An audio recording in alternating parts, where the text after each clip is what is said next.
Jamaat-e Islami Kerala assistant അമീർ ജനാബ് BT Abdulla Koya Thangal സാഹിബിനെ ആദരപൂർവ്വം ക്ഷണിക്കുകയാണ്.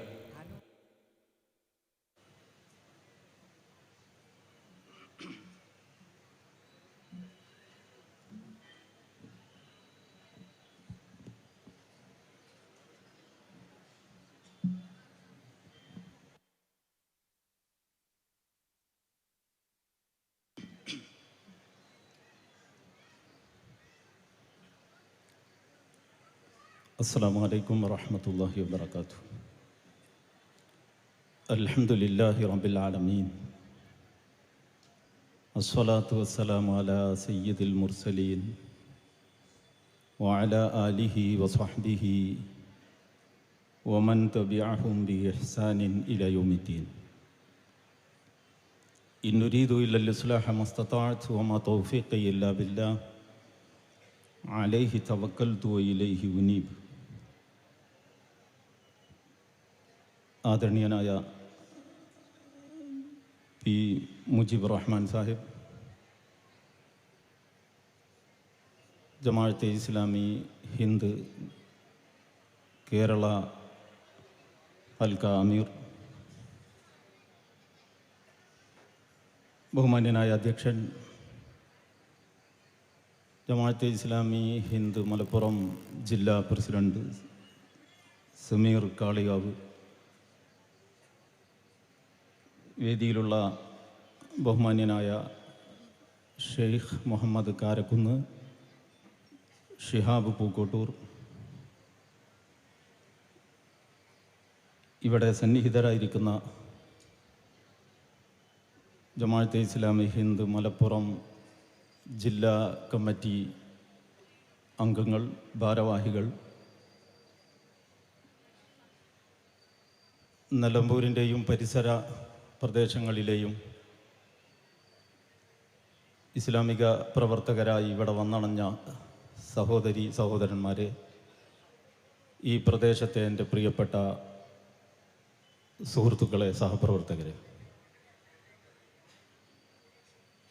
നേരത്തെ മഗ്രിബ് നമസ്കാരത്തിന് മുമ്പ്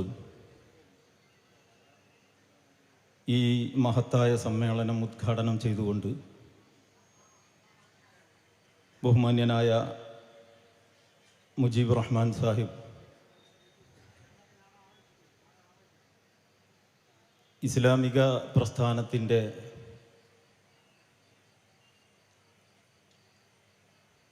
സാമൂഹിക ഇടപെടലുകൾ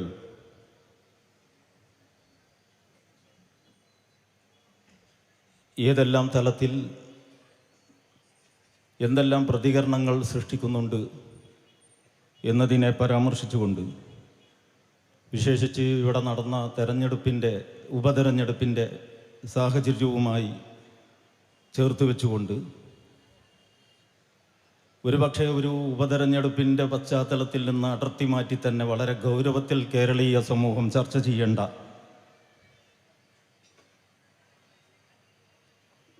സെക്യുലറിസത്തിൻ്റെ പാരമ്പര്യവും പൈതൃകവും അതിൻ്റെ ഹോൾസെയിൽ ഏജൻസിയുമൊക്കെ അവകാശപ്പെടുന്ന communist party of India Marxist,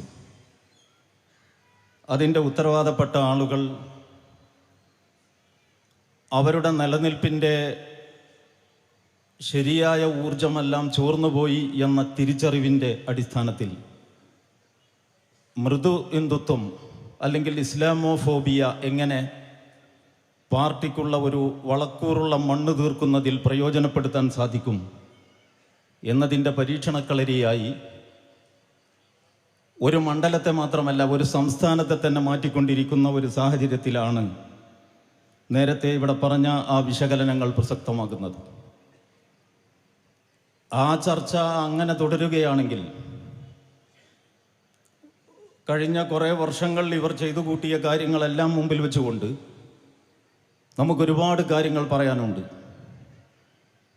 ഒരുപക്ഷെ എനിക്ക് ശേഷം വരുന്ന ഷിഹാബ് സാഹിബിൻ്റെ പ്രസംഗത്തിൽ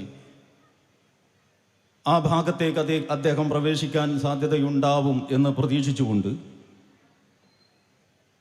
ഞാൻ ഇസ്ലാമിക പ്രസ്ഥാനത്തെ സംബന്ധിച്ച കുറച്ചുകൂടി ആഴമുള്ള ഒരു ചർച്ചയ്ക്ക് എത്ര കണ്ട് സാധ്യതയുണ്ട് ഇതുപോലെയുള്ള ഒരു പൊതുസമ്മേളനത്തിൽ എന്നതിൻ്റെ ഒരു ചെറിയ പരീക്ഷണം നടത്തുവാനാണ് ഇപ്പോൾ ഉദ്ദേശിക്കുന്നത്. ജമാഅത്തെ ഇസ്ലാമി ഹിന്ദ് എന്നാണ് ഈ പ്രസ്ഥാനത്തിൻ്റെ പേർ. ജമാഅത്തെ ഇസ്ലാമി എന്നത് ഉറുദു പ്രയോഗമാണ്.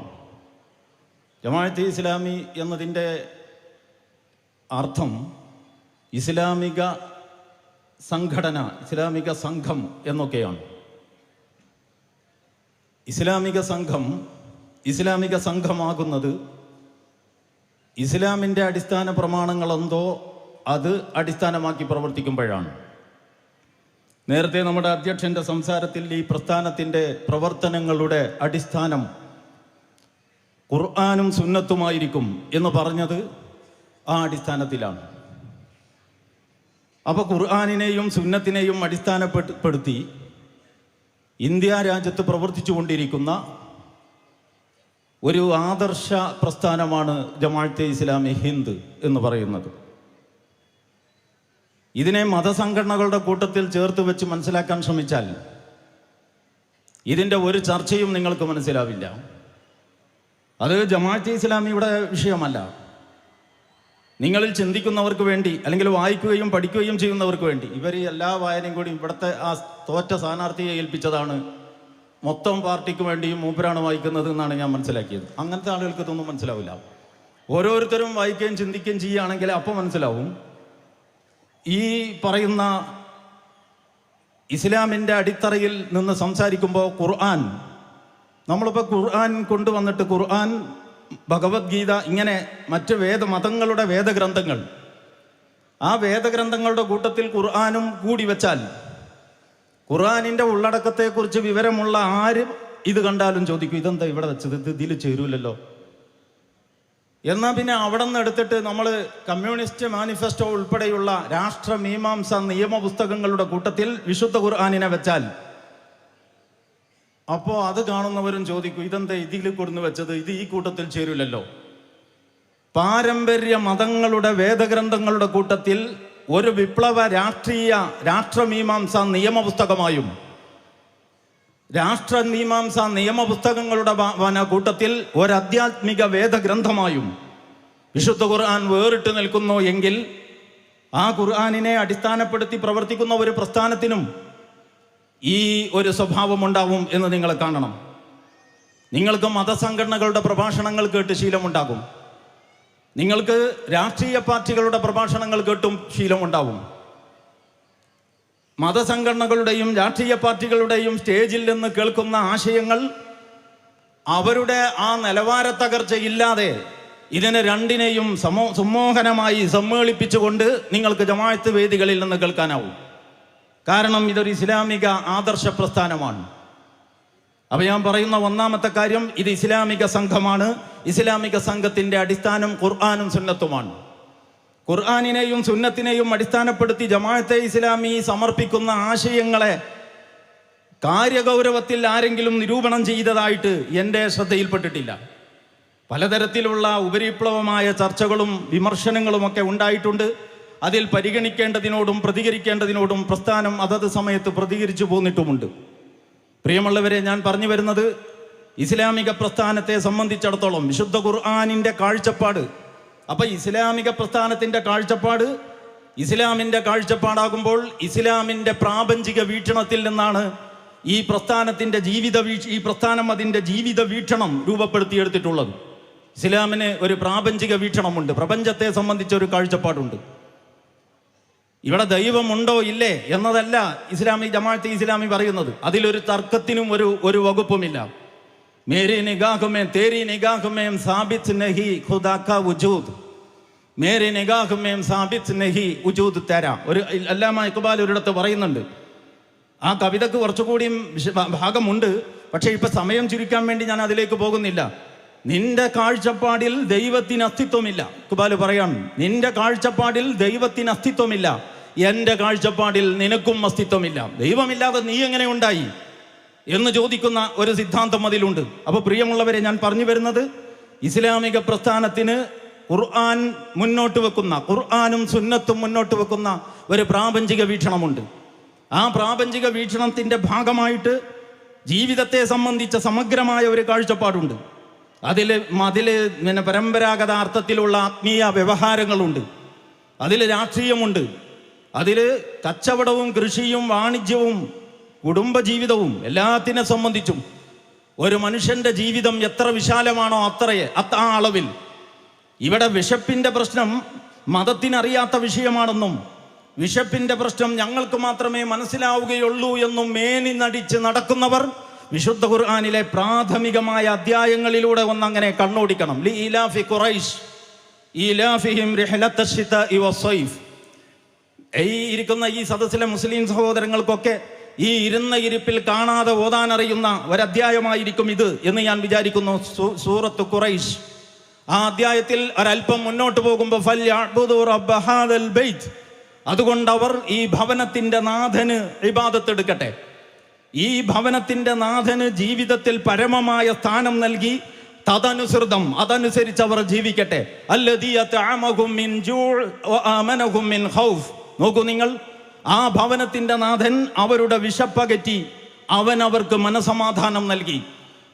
മനസമാധാനം മതങ്ങൾ നൽകുമെന്നും വിശപ്പിൻ്റെ പരിഹാരം ഞങ്ങളാണെന്നും പറഞ്ഞ് നിങ്ങൾ ഈ നടക്കുന്നത് യഥാർത്ഥത്തിൽ ദൈവിക ഗ്രന്ഥം മനുഷ്യ ജീവിതത്തെ സംബന്ധിച്ച് എന്താണ് പറഞ്ഞത് എന്ന് മനസ്സിലാക്കാതെയാണ് എന്നപ്പോൾ എനിക്ക് പറയേണ്ടതായിട്ട് വരും. അതുകൊണ്ട് ഞാൻ ഒന്നാമത് പറയുന്നത്, ഇസ്ലാമിനൊരു പ്രാപഞ്ചിക വീക്ഷണമുണ്ട്. ആ പ്രാപഞ്ചിക വീക്ഷണത്തിൻ്റെ ഭാഗമാണ് അതിൻ്റെ ആ തുടർന്നുള്ള ജീവിതത്തെ സംബന്ധിച്ച സമഗ്രമായ കാഴ്ചപ്പാട്. ഈ പ്രപഞ്ചത്തിനൊരു നാഥനുണ്ട്. ആകാശാന്തരീക്ഷത്തിലേക്ക് തല ഉയർത്തിക്കൊണ്ട് അമ്പിളിയമ്മാമനോട് മുത്തം കൊടുത്തുകൊണ്ട് അടക്കം പറയുന്നവൻ വടവൃക്ഷങ്ങൾ.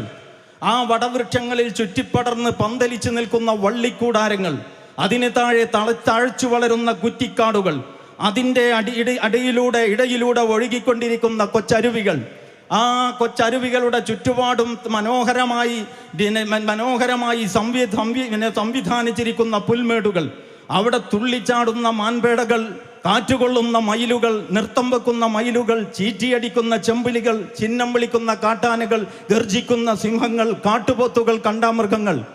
ഇങ്ങനെ ഒരു ലോകം നിങ്ങളുടെ മുമ്പിലുണ്ട്. നിലമ്പൂർക്കാർക്ക് ഇത് വേഗം മനസ്സിലാക്കാൻ കഴിയും.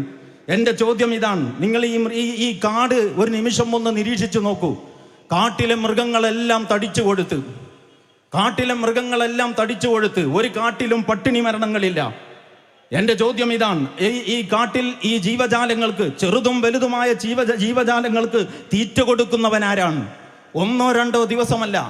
വലിയ മൃഗങ്ങളെക്കുറിച്ച് നമുക്ക് പറയാം, ചെറിയവയെ പിടിച്ച് തിന്ന് ചോദിക്കാനും പറയാനും ആരുമില്ല.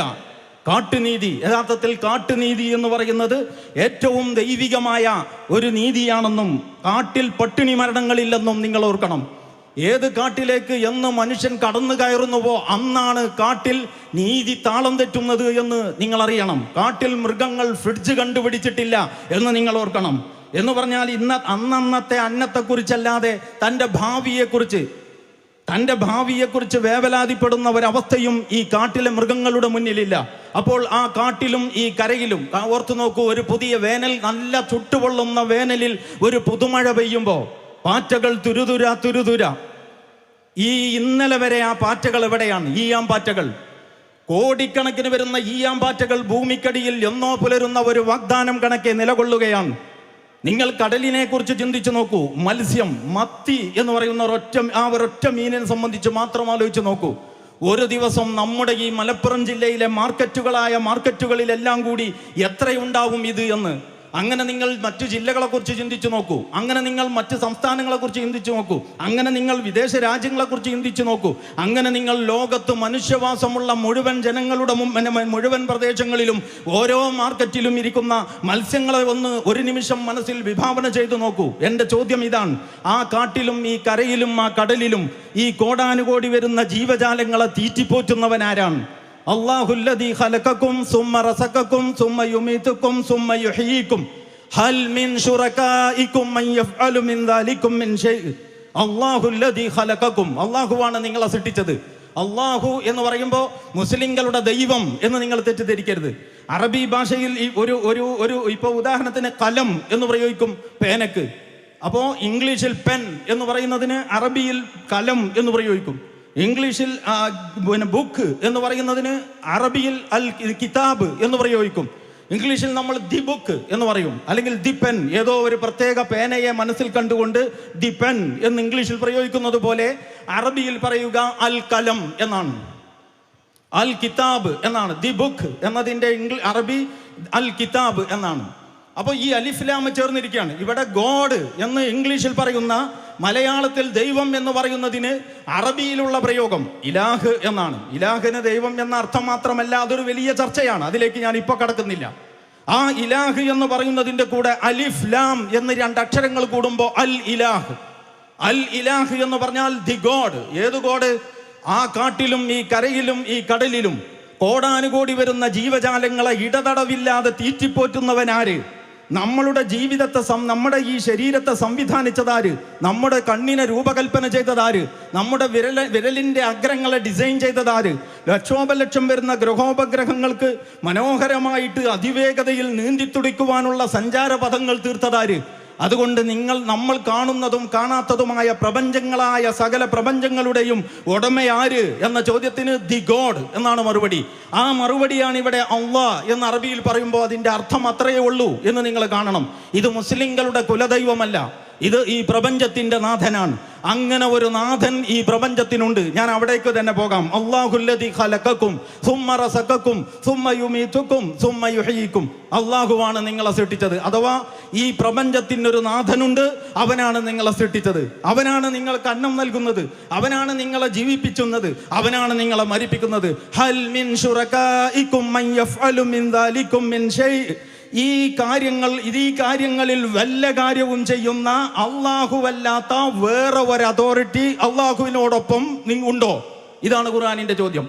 അപ്പൊ ഞങ്ങൾക്ക് ഇവിടത്തെ ഈ ചർച്ച കേൾക്കുന്ന മതരാഷ്ട്രവാദത്തെ സംബന്ധിച്ച് ജമാഅത്തെ ഇസ്ലാമിയെ വിമർശിച്ചുകൊണ്ടിരിക്കുന്ന, അള്ളാഹുവിന്റെ പരമാധികാരം ഒരു വിവാദ വിഷയമാക്കി മാറ്റി മനുഷ്യന്റെ പരമാധികാരത്തിന്റെ പ്രളയത്തിൽ പ്രപഞ്ചനാഥന്റെ പരമാധികാരം തന്നെ പാറിപ്പോകുമെന്നോ ഒഴുകി ഒലിച്ചു പോകുമെന്നോ വിചാരിച്ചിരിക്കുന്ന അല്പജ്ഞാനികളായ ആളുകളോട് ഞങ്ങൾക്കുള്ള ചോദ്യം ഇതാണ്: ഈ പ്രപഞ്ചത്തിന് ഇങ്ങനെ ഒരു നാഥനുണ്ടോ?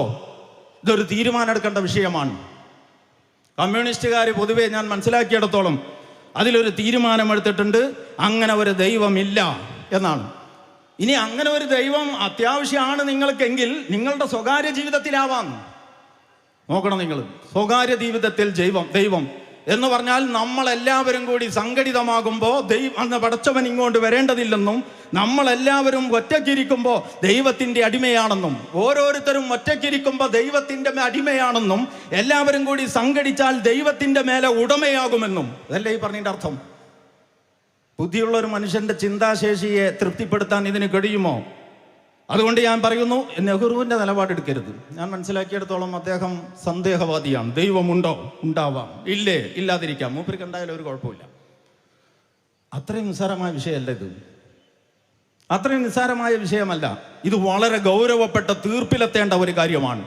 ജമാഅത്തെ ഇസ്ലാമിയെ പഠിക്കുകയും മനസ്സിലാക്കുകയും ചെയ്യാൻ ശ്രമിക്കുന്നവർ ജമാഅത്തെ ഇസ്ലാമിനെ മുമ്പിൽ വെച്ചുകൊണ്ട് പറയുന്ന ഈ പ്രാപഞ്ചിക വീക്ഷണമുണ്ടല്ലോ, ഇത് മനസ്സിലാകാതെ വേറൊന്നും മനസ്സിലാവില്ല. ഈ പ്രാപഞ്ചിക വീക്ഷണം വിശുദ്ധ ഖുർആൻ അടിക്കടി ആവർത്തിച്ചു കൊണ്ടിരിക്കുന്നുണ്ട്. നിങ്ങൾ വിശുദ്ധ ഖുർആൻ എടുത്തിട്ട് വായിച്ചു നോക്കൂ. ഓരോ സൂക്തത്തിലും ഈ വാദമുഖം അള്ളാഹു ആവർത്തിച്ചു കൊണ്ടിരിക്കുന്നുണ്ട്. ഏത് വാദമുഖം? ഞാനാണ് സൃഷ്ടിച്ചത്, സൃഷ്ടിക്കുന്നവൻ വേറെ ആരെങ്കിലും ഉണ്ടോ? അപ്പൊ ഇതിനൊരു സൃഷ്ടാവുണ്ട്. അങ്ങ് നമ്മളുടെ ജമാഅത്തെ ഇസ്ലാമി അല്ലെങ്കിൽ ഇസ്ലാം, മുസ്ലിങ്ങൾ ഇവരൊക്കെ വിശ്വസിക്കുന്നത് ഈ പ്രപഞ്ചത്തിനൊരു നാഥനുണ്ട്. അങ്ങനെ ഈ പ്രപഞ്ചത്തിനൊരു നാഥനുണ്ടെങ്കിൽ ആ നാഥനുമായി നമ്മുടെ നിലപാട്, ആ നാഥനോടുള്ള നമ്മുടെ ഇടപാട് എന്താണ്? ഏതെങ്കിലും ഒരു സൃഷ്ടാവ്, ഒരു ശക്തനായ സൃഷ്ടാവ് എല്ലാം സംവിധാനിച്ചിട്ട് ഓരോന്നിനെ പറ്റി പറയുകയാണെങ്കിൽ എത്രയാണ് ശാസ്ത്രത്തിനെ, ആധുനിക ശാസ്ത്രം കണ്ട് അമ്പരന്ന് പോയ ആ സൃഷ്ടി വൈഭവം. ഖല്ലാഖുൽ അലീം എന്ന് ഖുർആൻ പ്രയോഗിച്ചിട്ടുണ്ട്. അതിവിദഗ്ധനായ സൃഷ്ടികർത്താവ്. അതൊരു വല്ലാത്ത പ്രയോഗമാണ്. അപ്പോ അങ്ങനത്തെ അങ്ങനത്തെ ഒരു നാഥൻ, ഈ പ്രപഞ്ചത്തിന് ഒരു നാഥനുണ്ടോ? ഇല്ലേ. പ്രപഞ്ചത്തിനൊരു നാഥൻ ഉണ്ടെങ്കിൽ ആ നാഥൻ നമ്മോട് വല്ലതും നിർദ്ദേശിച്ചിട്ടുണ്ടോ? ഇല്ലേ. ഇതാണ് അടുത്ത ചോദ്യം. അങ്ങനെ ആ നാഥൻ നമ്മോട് നിർദ്ദേശിച്ചിട്ടുണ്ടെങ്കിൽ അതനുസരിക്കാൻ നമുക്ക് നമ്മൾ ബാധ്യസ്ഥരാണോ? അല്ലേ. അതാണ് പിന്നത്തെ ചോദ്യം. ഈ ചോദ്യങ്ങൾക്കൊക്കെ ഉത്തരം കണ്ടെത്തണം. ഈ ചോദ്യങ്ങൾക്കൊക്കെ ഉത്തരം കണ്ടെത്താതെ ഈ ജീവിതത്തിൻ്റെ പളപളപ്പിൽ അങ്ങനെ മുന്നോട്ട് പോയാൽ ഇത് ഇവിടം കൊണ്ട് അവസാനിക്കുകയില്ല എന്ന് മുന്നറിയിപ്പ് നൽകാൻ ഈ അവസരം ഞാൻ ഉപയോഗപ്പെടുത്തുകയാണ്. നമ്മളിപ്പോൾ ഇങ്ങനെ ഈ പ്രപഞ്ചത്തിനൊരു നാഥനുണ്ട്, അവൻ നമുക്കൊരു നിയമവ്യവസ്ഥ നൽകിയിട്ടുണ്ട്. അതിന് വഴിപ്പെട്ടും അതനുസരിച്ചും ജീവിച്ചാൽ ഇവിടെ രക്ഷയുണ്ട്, നാളെ അവിടെയും രക്ഷയുണ്ട് എന്ന് കരുതി ഇവിടെ നന്നായി ജീവിച്ചു, മാന്യമായി ജീവിച്ചു, സത്യസന്ധനായി ജീവിച്ചു, വിശ്വസ്തനായി ജീവിച്ചു, പരക്ഷേമ തൽപരനായി ജീവിച്ചു. അങ്ങനെ മരണപ്പെട്ട് അവിടെ മരണം എന്തായാലും ഉറപ്പാണല്ലോ. മരണപ്പെട്ട് അവിടെ ചെന്ന് നോക്കുമ്പോൾ ഒരു പരലോകവും ഇല്ല, പടച്ചോനും ഇല്ല, വിചാരണയില്ല, സ്വർഗവും ഇല്ല, നരകവും ഇല്ല എന്ന് വിചാരിക്കുക. നമുക്കൊന്നും നഷ്ടപ്പെടാനില്ല. കാരണം നമ്മൾ നന്മ ചെയ്തു. തെറ്റിദ്ധാരണയുടെ പുറത്താന്ന് വെച്ചോ, നമ്മൾ നന്മ ചെയ്തു, നന്മയുടെ സുഖം നമ്മളും മറ്റുള്ളവരും അനുഭവിച്ചു. ഇനി ഞാൻ മറിച്ചു പോയിക്കട്ടെ, ഇങ്ങനെ ഒരു ദൈവമില്ല, ഇങ്ങനെ ഒരു ശക്തിയില്ല, അവന് നിയമവുമില്ല, അവന് വഴിപ്പെടേണ്ടതുമില്ല എന്ന് മനസ്സിലാക്കി താന്തോന്നിത്വത്തിൻ്റെ പിന്നാലെ പോയിട്ട് മരിച്ചു ചെല്ലുമ്പോൾ അവിടെ ഒരു സ്വർഗവും ഒരു നരകവും ഒരു വിചാരണയും ഒരു രക്ഷാശിക്ഷയും ഉണ്ടായാൽ അപ്പോൾ വെച്ച് നിങ്ങൾക്ക് എന്ത് ചെയ്യാൻ കഴിയും? അതുകൊണ്ട് ഇത് നിസ്സാര വിഷയമല്ല. ജമാഅത്തെ ഇസ്ലാമി എന്ന് പറയുന്നത് തറ രാഷ്ട്രീയം കളിക്കുന്ന പ്രസ്ഥാനമല്ല. അത് മനുഷ്യന്റെ ജീവിതത്തിന്റെ അടിമുടി മാറ്റിപ്പണിയുന്ന മൗലികമായ ഒരു ജീവിത ദർശനത്തിന്റെ പ്രബോധനമേറ്റെടുത്ത പ്രസ്ഥാനമാണ്. ഈ വഴിയിൽ ചരിത്രത്തിൽ വല്ലവരും സഞ്ചരിച്ചിട്ടുണ്ടെങ്കിൽ അത് ലക്ഷണമൊത്ത മനുഷ്യരായ പ്രവാചകന്മാർ മാത്രമാണ്. അതുകൊണ്ട് ജമാഅത്തെ ഇസ്ലാമിയെ മനസ്സിലാക്കുക എന്ന് പറയുന്നത് നമ്മുടെ ജീവിതത്തിൻ്റെ അർത്ഥം കാണാനുള്ള ഒരു യാത്രയുടെ ഭാഗമാണ് എന്നുകൂടി ഞാൻ ഈ സന്ദർഭത്തിൽ പറയുകയാണ്. ആ വശം കൂടുതൽ പറയാൻ ഇവിടെ സമയമില്ല, വേറെ കുറച്ച് കാര്യങ്ങളിലേക്ക് കൂടി നമുക്കിപ്പോൾ കടക്കേണ്ടതായിട്ടുണ്ട്. അപ്പോൾ പ്രിയമുള്ളവരെ, നമുക്ക് മുന്നോട്ട് പോകാം. ഈ പ്രപഞ്ചത്തിനൊരു നാഥനുണ്ട്, അവനൊരു ജീവിത നിയമം, ഒരു നിയമം നമുക്ക് നൽകിയിട്ടുണ്ട്. ഒരു കമ്പനി ഒരു സാധനം, ഒരു കമ്പനി ഒരു ഉൽപ്പന്നം ഉൽപ്പാദിപ്പിക്കുക. ആ ഉൽപ്പന്നം ആ കമ്പനി കണ്ടുപിടിച്ച് പുറത്തിറക്കിയതിന് ശേഷം ആ കമ്പനിക്ക് ആ ഉൽപ്പന്നത്തെക്കുറിച്ച് ഒന്നും പറയാൻ അധികാരമില്ല, അത് ഞങ്ങൾ പറയാമെന്ന് മറ്റു കമ്പനിക്കാർ പറയുക. ഇങ്ങനെ എവിടെയെങ്കിലും നിങ്ങൾ കേട്ടിട്ടുണ്ടോ? ഞാൻ എപ്പോഴും പറയാറുള്ള ഉദാഹരണമാണ് ആഹുജ കമ്പനി മൈക്ക് സെറ്റ് പുറത്തിറക്കിയിട്ട് ഇതിൻ്റെ കേബിൾ ഈ കമ്പനി ഇതിന് വേണ്ടിയിട്ട് പ്രത്യേകം ഇറക്കിയിട്ടുള്ള കേബിൾ ഉപയോഗിക്കുന്നതിന് പകരം വാഷിംഗ് മെഷീൻ്റെയോ ഫ്രിഡ്ജിൻ്റെയോ കേബിൾ എടുത്ത് ഉപയോഗിച്ചിട്ട് മൈക്ക് സെറ്റ് ഫലപ്രദമല്ല എന്ന് പറയുന്നവനെ പറ്റി വിഡ്ഢി എന്നല്ലാതെ എന്തു പറയാൻ?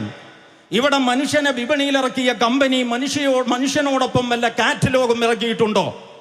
ഞങ്ങൾ പറയുന്നു, വിശുദ്ധ ഖുർആൻ എന്ന് പറയുന്നത് ചരിത്രത്തിൽ മനുഷ്യനെ വിപണിയിലിറക്കിയത് എന്നു മുതലാണോ അന്ന് മുതൽ ഓരോ ഘട്ടത്തിലും ആ മനുഷ്യനോടൊപ്പം പ്രപഞ്ചനാഥൻ അങ്ങനെ നിയമാവലികൾ ഇറക്കിക്കൊണ്ടേയിരുന്നിട്ടുണ്ട്. അതിൻ്റെ ഒരു പരിഷ്കരിച്ച അതിൻ്റെ ഒരു ലാസ്റ്റ് എഡിഷൻ എന്ന് പറയാം വിശുദ്ധ ഖുർആൻ. മനുഷ്യൻ്റെ ജീവിതത്തെ നിയന്ത്രിക്കുന്നതിന് വേണ്ടി അത് മതപരമായ ആചാരപൂജകളുടെ പരിപാടിയാണ് എന്ന് ദയവ് ചെയ്ത് മുസ്ലിം സഹോദരൻ ഈ സദസ്സിൽ പങ്കെടുത്തതിന് ശേഷം ഇനിയും ജീവിതത്തിന് മതപരം എന്ന് പറഞ്ഞിട്ടൊന്നും രാഷ്ട്രീയം എന്ന് പറഞ്ഞിട്ട് വേറൊന്നുമുണ്ട് എന്ന് ഒരു കാരണവശാലും നിങ്ങൾക്ക് നാളെ റബ്ബിന്റെ മുമ്പിൽ പറയാൻ പറ്റില്ല. അത്രയും കൃത്യതയിൽ ഞാൻ നിങ്ങളോട് പറയുന്നു, ഫലാ വറബ്ബിക ലാ യുഅ്മിനൂന ഹത്താ യുഹക്കിമൂക ഫീമാ ശജറ ബൈനഹും സുമ്മ ലാ യജിദു ഫീ അൻഫുസിഹിം ഹറജൻ മിമ്മാ ഖളൈത വയുസല്ലിമു തസ്ലീമാ. ഈ സൂക്തം അവതരിച്ചതിനൊരു പശ്ചാത്തലമുണ്ട്. നിങ്ങൾ അറബി അറിയുന്നവരാണെങ്കിൽ തഫ്സീറുകൾ എടുത്തു നോക്കൂ, അറബി അറിയാത്തവരാണെങ്കിൽ അറിവുള്ളവരോട് ചോദിച്ചു നോക്കൂ. ഫലാ വറബ്ബിക ലാ യുഅ്മിനൂന ഹത്താ യുഹക്കിമൂക ഫീമാ ശജറ ബൈനഹും എന്ന് പറഞ്ഞാൽ നബി സല്ലല്ലാഹു അലൈഹി വസല്ലമയുടെ മുമ്പിൽ രണ്ടാളുകൾ ഒരു തർക്കമായിട്ട് വന്നു. തർക്കം എന്താണെന്ന് ചോദിച്ചാൽ അവരുടെ കൃഷി വ്യത്യസ്ത തലങ്ങളിൽ ഭൂമി തരംതിരിച്ച് നീരൊഴുക്ക് ഉപയോഗപ്പെടുത്തി അവർ കൃഷി ചെയ്തുകൊണ്ടിരിക്കുമ്പോൾ ആ വെള്ളം ആദ്യം ആരുപയോഗിക്കണം എന്നതിൽ രണ്ടാളുകൾ തമ്മിൽ തർക്കം. അതിൽ സുബൈർ ഇബ്നു അവ്വാം എന്ന് പറയുന്ന സഹാബി പ്രവാചകന്റെ ഒരു ബന്ധു കൂടിയാണ്. നിർഭാഗ്യത്തിന് കേസ് റസൂലുള്ളാഹിന്റെ അടുത്തെത്തി. റസൂലുള്ളാഹിനോടാണ് ഇതും ചോദിക്കേണ്ടതെന്ന് അവർക്കറിയാം. കാരണം എന്താ? അല്ലദീ അത്അമഹും മിൻ ജൂഅ് വആമനഹും മിൻ ഖൗഫ് എന്ന് ഞാൻ നേരത്തെ പറഞ്ഞിട്ടുണ്ട്. ഇത് ആമാശയത്തെക്കുറിച്ചും ചിന്തിക്കും, ആത്മാവിനെ കുറിച്ചും പറയും. ആത്മാവിനെ കുറിച്ച് തീരെ തന്നെ ചിന്തിക്കാതെ ആമാശയത്തെക്കുറിച്ച് മാത്രം ചിന്തിക്കുന്നവർക്ക് മനുഷ്യ ജീവിതത്തിന്റെ പ്രശ്നങ്ങൾ പരിഹരിക്കാൻ ഒരു കാലത്തും കഴിയില്ല എന്നാണ് ഞങ്ങളുടെ സുചിന്തിതമായ അഭിപ്രായം. അങ്ങനെ ഈ സഹാബി ഈ രണ്ടാളുകളുടെ കേസ് പ്രവാചകന്റെ മുമ്പിലെത്തിയപ്പോൾ ഭൂമിയുടെ കിടപ്പും മറ്റും പരിഗണിച്ചിട്ട് റസൂലുള്ളാഹി പറഞ്ഞു, ആദ്യം നിങ്ങൾ നനയ്ക്കി, എന്നിട്ട് നിങ്ങളുടെ ആവശ്യം കഴിയുമ്പോൾ അദ്ദേഹത്തിന് കൊടുക്കും. അപ്പോൾ ആ മറ്റേ സഹാബിക്ക് ഇത് ഇഷ്ടപ്പെട്ടില്ല. മൂപ്പര് നിങ്ങളെ ബന്ധുവായതുകൊണ്ടല്ലേ നിങ്ങൾ ഇങ്ങനെ തീരുമാനിച്ചത് എന്ന് ഈ മനുഷ്യൻ പറഞ്ഞു പ്രവാചകന്റെ മുമ്പിൽ വെച്ചിട്ട്. കാര്യത്തോടെ എടുക്കുമ്പോൾ നമ്മളൊക്കെ അങ്ങനെ തന്നെ ആയിരിക്കും എന്നാണ് തോന്നുന്നത്. അപ്പോൾ റസൂൽ പിന്നെ വർത്താനം പറഞ്ഞത് റസൂലല്ല, പിന്നെ ഇടപെടുന്നത് പടച്ചവനാണ്. ഫലാ വറബ്ബിക, അത് നിങ്ങളുടെ നാഥനാണേ സത്യം. ലാ യുഅ്മിനൂന ഹത്താ യുഹക്കിമൂക ഫീമാ ശജറ ബൈനഹും. നിങ്ങൾക്കിടയിൽ പൊട്ടിപ്പിളർന്നുണ്ടാകുന്ന പ്രശ്നങ്ങൾ പ്രവാചകന്റെ എത്തിച്ചിട്ട് ആ പ്രവാചകനോട് വിധി തേടിയിട്ട് ആ പ്രവാചകൻ ഒരു വിധി പറഞ്ഞാൽ സർവാത്മന അത് അംഗീകരിക്കാൻ നിങ്ങൾ സന്നദ്ധരല്ലെങ്കിൽ ഫലാ വറബ്ബിക ലാ യുഅ്മിനൂന ഹത്താ യുഹക്കിമൂക ഫീമാ ശജറ ബൈനഹും സുമ്മ ലാ യജിദു ഫീ അൻഫുസിഹിം ഹറജൻ മിമ്മാ ഖളൈത്. അങ്ങനെ ഒരു വിധി കേട്ട് കഴിഞ്ഞാൽ ഒരു ചൊറിച്ചിലുമില്ലാതെ സർവാത്മന നിങ്ങൾക്കത് ഉൾക്കൊള്ളാൻ കഴിയുന്നില്ലെങ്കിൽ നിങ്ങളെ വിശ്വാസി എന്ന് പറയാൻ പറ്റില്ല. അപ്പൊ ഇത് മതപരമായ പ്രശ്നമല്ല, ഇത് ഉപജീവനത്തിന്റെ ശുദ്ധ ഭൗതിക പ്രശ്നമാണ്. പള്ളിക്കമ്മിറ്റിയുടെ വഖഫ് ഭൂമിയിൽ നടത്തുന്ന കൃഷിയൊന്നും അല്ല അത് അവരുടെ ഉപജീവനത്തിന് അവരേർപ്പെട്ടിരിക്കുന്ന ഒരു ആയോധന മാർഗം. അതിലാണ് ഈ തർക്കം, അതാണ് ഈ തീർപ്പ്, അതിനെപ്പറ്റിയാണ് ഈ വിധി എന്ന് നിങ്ങൾ ആലോചിക്കണം. വമാ കാന ലിമുഅ്മിനിൻ വലാ മുഅ്മിനത്തിൻ ഇദാ ഖളല്ലാഹു വറസൂലുഹു അംറൻ. പിന്നെ വീണ്ടും അല്ലാഹു സുബ്ഹാനഹു വ തആല സെയ്ദ് റളിയല്ലാഹു അൻഹു എന്ന് പറഞ്ഞത് പ്രവാചകന്റെ പിന്നെ വളർത്തു പുത്രനാണ്.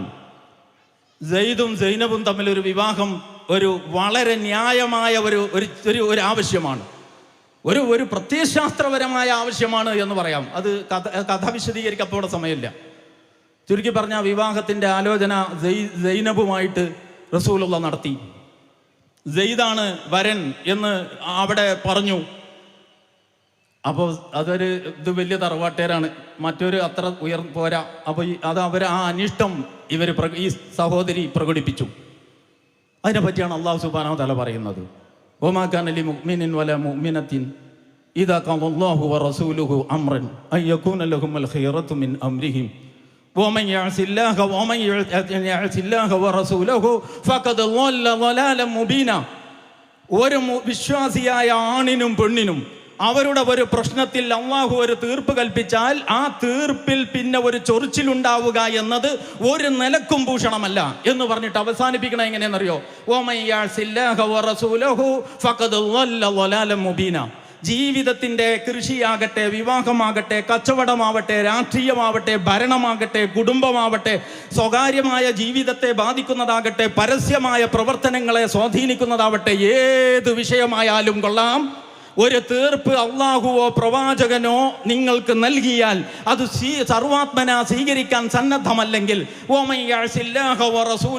ആർ അള്ളാഹുവിനെയും അവന്റെ റസൂലിനെയും ധിക്കരിച്ചോ ഫഖദ് ളല്ല ളലാലൻ മുബീന, അവൻ അങ്ങേയറ്റത്തെ വഴികേടിലായി. നമ്മൾ ഈ വെള്ളിയാഴ്ച ദിവസം ഖുത്ബയിൽ സാധാരണ കേൾക്കുന്ന ഒരു ആയത്തുണ്ടല്ലോ, യാ അയ്യുഹല്ലദീന ആമനു തഖുല്ലാഹ വഖൂലു ഖൗലൻ സദീദ യുസ്ലിഹ് ലക്കും അഅമാലക്കും വയഗ്ഫിർ ലക്കും ദുനൂബക്കും വമൻ യുതിഇല്ലാഹ വറസൂലഹു ഫഖദ് ഫാസ ഫൗസൻ അളീമ. നേരത്തെ പറഞ്ഞ ആയത്തിന്റെ അവസാനം എന്താണ്? വമൻ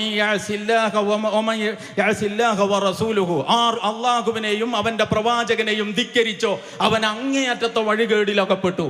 ആർ ഇവിടെ എന്താ പറയുന്നത്? വമൻ യുതിഇല്ലാഹ വറസൂലഹു, ആർ അല്ലാഹുവിനെയും അവന്റെ റസൂലിനെയും അനുസരിച്ചോ അവൻ മഹത്തായ വിജയം കൈവരിച്ചു.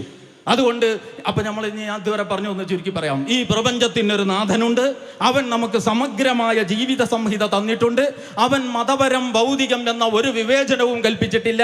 ആ നിയമ സംഹിത മുന്നിലുണ്ടായിരിക്കെ, അതിൽ വിധികളുണ്ടായിരിക്കെ, ആ വിധി കേൾപ്പിക്കാൻ അവൻ നമ്മെ വിളിച്ചുകൊണ്ടിരിക്കെ ഞാൻ അങ്ങോട്ട് വരൂല്ല, അത് മതമല്ലേ, അത് രാഷ്ട്രീയമല്ലേ, ഞാൻ വേറെ പാർട്ടിയാണ്, നീ മറ്റുള്ളവരെ നോക്ക് എന്ന നിലപാടെടുത്തുകൊണ്ട് നിങ്ങൾക്ക് തോന്നിയതുപോലെ രാഷ്ട്രീയം കളിക്കാൻ, ജീവിത പല തുണ്ടുകളാക്കിയിട്ട് വിഭജിച്ച് അതിൽ നിന്ന് അത് വെച്ച് ലാഭമുണ്ടാക്കാൻ ഒരു വകുപ്പുമില്ല എന്ന് നിങ്ങൾ കാണണം.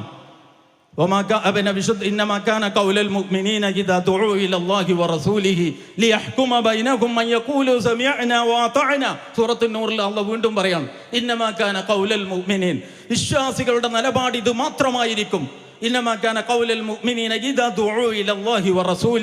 അല്ലാഹുവിലേക്കും റസൂലിലേക്കും വിളിക്കപ്പെട്ടാൽ അവർക്കിടയിൽ വിധി കൽപ്പിക്കാൻ വേണ്ടി വിളിക്കപ്പെട്ടാൽ ഞങ്ങൾ കേട്ടു അനുസരിച്ചു. അതുകൊണ്ട് ഇതൊക്കെ മതത്തിന് ബാധകമാണ്, ഇതൊന്നും രാഷ്ട്രീയത്തിലേക്ക് വരൂല്ല എന്ന് സമാധാനിക്കുന്നവരുണ്ടെങ്കിൽ ഇനിയും കേട്ടോ. അഫതുമിനൂന ബിബഅദിൽ കിതാബി വതക്ഫുറൂന ബിബഅദിൻ ഫമാ ജസാഉ മൻ യഫ്അലു ദാലിക മിൻകും ഇല്ലാ ഖിസിയും ഫിൽ ഹയാത്തിദ് ദുനിയ. നിങ്ങൾ ഈ ഗ്രന്ഥത്തിന്റെ ചില വശങ്ങൾ മതപരം എന്ന് പറഞ്ഞ് മാറോട് അണച്ചു പിടിക്കുകയും വേറെ കൊല രാഷ്ട്രീയം എന്ന് പറഞ്ഞ് ഫനബദൂഹു വറാഅ ളുഹൂരിഹിം എന്ന് പറഞ്ഞ മാതിരി കാലുകൊണ്ട് ചവിട്ടി ചവറ്റുകൊട്ടയിലേക്ക് പുറകോട്ട് തള്ളി മാറ്റുകയും ചെയ്തുവെങ്കിൽ ഇങ്ങനെ ജീവിതത്തെ വിഭജിച്ച് കൈകാര്യം ചെയ്യുന്ന നിങ്ങൾക്കുള്ള പ്രതിഫലം എന്താണെന്ന് അറിയുമോ? ഇഹലോകത്ത് നിന്ദ്യതയും ആ പതിതത്വവും മാത്രമേ ഉണ്ടാവുകയുള്ളൂ. പിന്നെ പരലോകത്തത് വേറെ അതിന്റെ തുടർന്ന് പറയുന്നുണ്ട്. അതുകൊണ്ട് പ്രിയ സഹോദരന്മാരെ, ഒന്നാമത്തെ ആശയം ഇതാണ്. ഈ ആശയ പ്രപഞ്ചത്തിന്റെ അടിത്തറയിൽ മനുഷ്യ ജീവിതത്തെ വിഭജിക്കാതെ, വിഭജനത്തിന് ഒരു വകുപ്പുമില്ല, മനുഷ്യ ജീവിതത്തെ വിഭജിക്കാതെ അതിനെ ഒരു സാകല്യമായി ഏറ്റെടുത്ത് അതിനെ സമഗ്രമായി കണ്ട് ആ ജീവിതത്തിന്റെ മേൽ പ്രപഞ്ചങ്ങളായ സകല പ്രപഞ്ചങ്ങളുടെയും പരമാധികാരി ആരോ അവന്റെ പരമാധികാരം അംഗീകരിച്ച് അവന്റെ കൽപ്പനകളും നിർദ്ദേശങ്ങൾക്കും സർവാത്മന കീഴൊതുങ്ങി ഭൂമിയിൽ മനുഷ്യൻ ജീവിക്കണം. ഇതാണ് ജീവിത വിജയത്തിന്റെ വഴി. അല്ലാതെ കുറച്ച് സമയം അള്ളാനെ ആരാധിച്ചിട്ട് പള്ളിയിൽ നിന്ന് പിന്നെ സലാം പറഞ്ഞു പോന്ന രക്ഷപ്പെടും അള്ളാന്റെ പിടുത്തത്തിൽ നിന്ന് നിങ്ങൾ കരുതരുത്. വിശുദ്ധ ഖുർആനിൽ മനുഷ്യനും അവന്റെ തൊലിയും തമ്മിൽ നടക്കുന്ന ഒരു തർക്കം, ഒരു ചർച്ച വിശുദ്ധ ഖുർആൻ ഉദ്ധരിച്ചിട്ടുണ്ട്. ആ ചർച്ച ഉദ്ധരിച്ചതിന്റെ അപ്പുറത്തൊരു പ്രയോഗം, ഒരു പ്രസ്താവന അള്ളാഹ് നടത്തിയിട്ടുണ്ട്. വലാകിൻ വനൻതും. മാത്രമല്ല, ആദ്യം പറഞ്ഞത് അവിടെ ഇരിക്കട്ടെ, അപ്പൊ സമയമില്ല അതിലേക്ക് കിടക്കാൻ. അപ്പൊ അതിന്റെ അപ്പുറമുള്ളത് പറയാണ് വലാകിൻ വനൻതും. മാത്രമല്ല നിങ്ങൾ വിചാരിച്ചു. എന്ത് വിചാരിച്ചു? അന്നല്ലാഹ ലാ യഅലമു കസീറൻ മിമ്മാ തഅമലൂൻ. ഞങ്ങൾ പ്രവർത്തിക്കുന്ന ഒട്ടുമിക്കതും അള്ളാഹ് അറിയൂല എന്ന് നിങ്ങൾ കരുതി. വദാലികും വന്നകും അല്ലദീ വനൻതും ബിറബ്ബികും മർദാകും ഫഅസ്ബഹതും മിനൽ ഖാസിരീൻ. അതായത് നമ്മൾ ചെയ്യുന്ന കുറെ കാര്യം, ഒട്ടുമിക്ക കാര്യങ്ങളും റബ്ബ് അറിയില്ല എന്ന ആ മൂഢധാരണയുണ്ടല്ലോ. വദാലികും വന്നകും അല്ലദീ വനൻതും ബിറബ്ബികും. നിങ്ങളുടെ റബ്ബിനെ കുറിച്ചുള്ള നിങ്ങളുടെ ആ മൂഢധാരണയാണ് ഇന്നത്തെ ഈ ഗതികേടിന് കാരണം എന്ന് അവിടെ വെച്ചിട്ട് ഇയാൾ വിലപിക്കുന്നത് പടച്ച തമ്പുരാൻ വിശുദ്ധ ഖുർആനിലൂടെ മുന്നറിയിപ്പായിട്ട് നമുക്ക് നൽകിയിട്ടുണ്ട്. അപ്പൊ ജമാഅത്തെ ഇസ്ലാമിയുടെ ആദർശം എന്ന് പറയുന്നത് ഈ പ്രപഞ്ചനാഥന്റെ പരമാധികാരം അംഗീകരിച്ച് അവന്റെ കൽപ്പനകളെ ജീവിതത്തിന്റെ അടിസ്ഥാനമായി സ്വീകരിച്ച് മതമെന്നോ രാഷ്ട്രീയമെന്നോ വ്യത്യാസം കൂടാതെ മുഴു സമയവും ഈ പ്രപഞ്ചത്തിന്റെ യജമാനന്റെ ആജ്ഞാനുവർത്തിയായി ഭൂമിയിൽ നിലകൊള്ളുക. ഇതാണ്. ഇതിന്റെ ഏതെങ്കിലും പോയിന്റിനോട് ആർക്കെങ്കിലും സംവാദാത്മകമായി പ്രതികരിക്കാനുണ്ടെങ്കിൽ കൃത്യമായിട്ടും ഞങ്ങൾ സന്നദ്ധമാണ്. ഏതോ മൈക്ക് കെട്ടിയിട്ട് മറ്റേ കാളവൂട്ട് വരുവാനെ പറ്റിയല്ല ഞാൻ ഈ പറഞ്ഞത്, വൈജ്ഞാനിക ചർച്ചകളെ സംബന്ധിച്ചാണ്. അപ്പോൾ അത്രയും ക്ലാരിറ്റി, അത്രയും വ്യക്തത, അത്രയും ബോധ്യം ഈ വിഷയത്തിൽ ഞങ്ങൾക്കുണ്ട്. അല്ലാതെ കുറച്ച് സമയം ആരാധിക്കുന്നത് പല ദൈവങ്ങൾക്ക് വീതം വെക്കണോ, ഒറ്റ ദൈവത്തിന് കൊടുക്കണോ, ഇതല്ല ഇസ്ലാമും ഇതര മതങ്ങളും തമ്മിലുള്ള ചർച്ച എന്ന് സഹോദരിമാരും സഹോദരന്മാരും മനസ്സിലാക്കണം. ഇത്രയും ഞാൻ ആ വശത്തെക്കുറിച്ച് പറഞ്ഞത് ഈ മതരാഷ്ട്രം ഉൾപ്പെടെ എന്ത് ചർച്ചയിലും ഇതൊരു പ്രധാന ഘടകമായതുകൊണ്ടാണ്. ആ ആശയം മനുഷ്യരെ പഠിപ്പിക്കാൻ വന്ന പ്രവാചകരാണ് ഈ പറയുന്ന നമ്മുടെ മുമ്പിൽ വരുന്ന പുണ്യാത്മാക്കളെല്ലാം. ആ പ്രവാചകന്മാർക്ക് അള്ളാഹു ജീവിതത്തിൽ അവർ നിർവഹിക്കേണ്ട ഒരു ലക്ഷ്യവും നിശ്ചയിച്ചു കൊടുത്തു. പ്രപഞ്ചനാഥന്റെ പരമാധികാര വിഭാവനയിൽ അധിഷ്ഠിതമായ ഒരു ജീവിതക്രമമാണ് ഇസ്ലാമിന്റെ അടിസ്ഥാനമെങ്കിൽ അത് പ്രയോഗവൽക്കരിക്കാൻ പറ്റിയ ഒരു ലക്ഷ്യമാണ് ഉണ്ടാവുക. അല്ലാതെ ഈ ആദർശം ഒരു വഴിക്കും ലക്ഷ്യം വേറൊരു വഴിക്കും അങ്ങനെയല്ല. ആദർശവും ലക്ഷ്യവും എപ്പോഴും പരസ്പര പൂരകങ്ങളായിരിക്കും എന്ന് നിങ്ങൾ കാണണം. വിശുദ്ധ ഖുർആനിൽ പ്രവാചകന്മാരുടെ പൊതുവേ ലക്ഷ്യത്തെക്കുറിച്ച് പ്രസ്താവനയുണ്ട്. 5 പ്രവാചകന്മാരുടെ ലക്ഷ്യത്തെക്കുറിച്ചുള്ള പ്രസ്താവനയുണ്ട്. മുഹമ്മദ് മുസ്തഫ സല്ലല്ലാഹു അലൈഹി വസല്ലമയുടെ നിയോഗ ദൗത്യം എന്തിന് എന്നതിനെ കുറിച്ചുള്ള പ്രസ്താവനയുണ്ട്. 5 മുഹമ്മദ് നബി സല്ലല്ലാഹു അലൈഹി വസല്ലമയുടെ ദൗത്യത്തെക്കുറിച്ച് ഖുർആൻ 3 സ്ഥലത്ത് പ്രയോഗിച്ചത് അതിന്റെ ആദ്യ ഭാഗം 3ഉം ഒരേ മാതിരിയാണ്. ഏതാ? ഹുവല്ലദീ അർസല റസൂലഹു ബിൽ ഹുദാ വദീനിൽ ഹഖ് ലിയുദ്ഹിറഹു അലദ്ദീനി കുല്ലിഹി വലൗ കരിഹൽ മുശ്രികൂൻ വലൗ കരിഹൽ കാഫിറൂൻ വകഫാ ബില്ലാഹി ഷഹീദ. അവസാനത്തിൽ ഈ 3 ഭാഗം വ്യത്യാസം. ആദ്യത്തെ ഈ പ്രസ്താവന 3ഇടത്തും ഒരുപോലെ. എങ്ങനെ? സത്യദീനും സന്മാർഗ പദ്ധതിയും നൽകി ഈ പ്രവാചകനെ നിയോഗിച്ചത് അവനാണ്. എന്തിന്? ലിയുദ്ഹിറഹു അലദ്ദീനി കുല്ലിഹി. ഈ ദീൻ മറ്റെല്ലാ ദീനുകളുടെയും മേലെ വരാൻ. മനുഷ്യനിർമ്മിതങ്ങളായ ഒരുപാട് ദീനുകളുണ്ട്, ഒരുപാട് പദ്ധതികളും പരിപാടികളും നമുക്കുണ്ട്. സൂറത്തുൽ ഹുജറാത്തിൽ ചോദിക്കുന്നുണ്ടല്ലോ, കുല്ല തുഅല്ലിമൂന അല്ലാഹ ബിദീനിക്കും, നിങ്ങൾ നിങ്ങളുടെ ദീൻ അള്ളാഹനെ പഠിപ്പിക്കണോ? അപ്പൊ ദീന് വ്യക്തികൾക്കും ഉണ്ടാവും.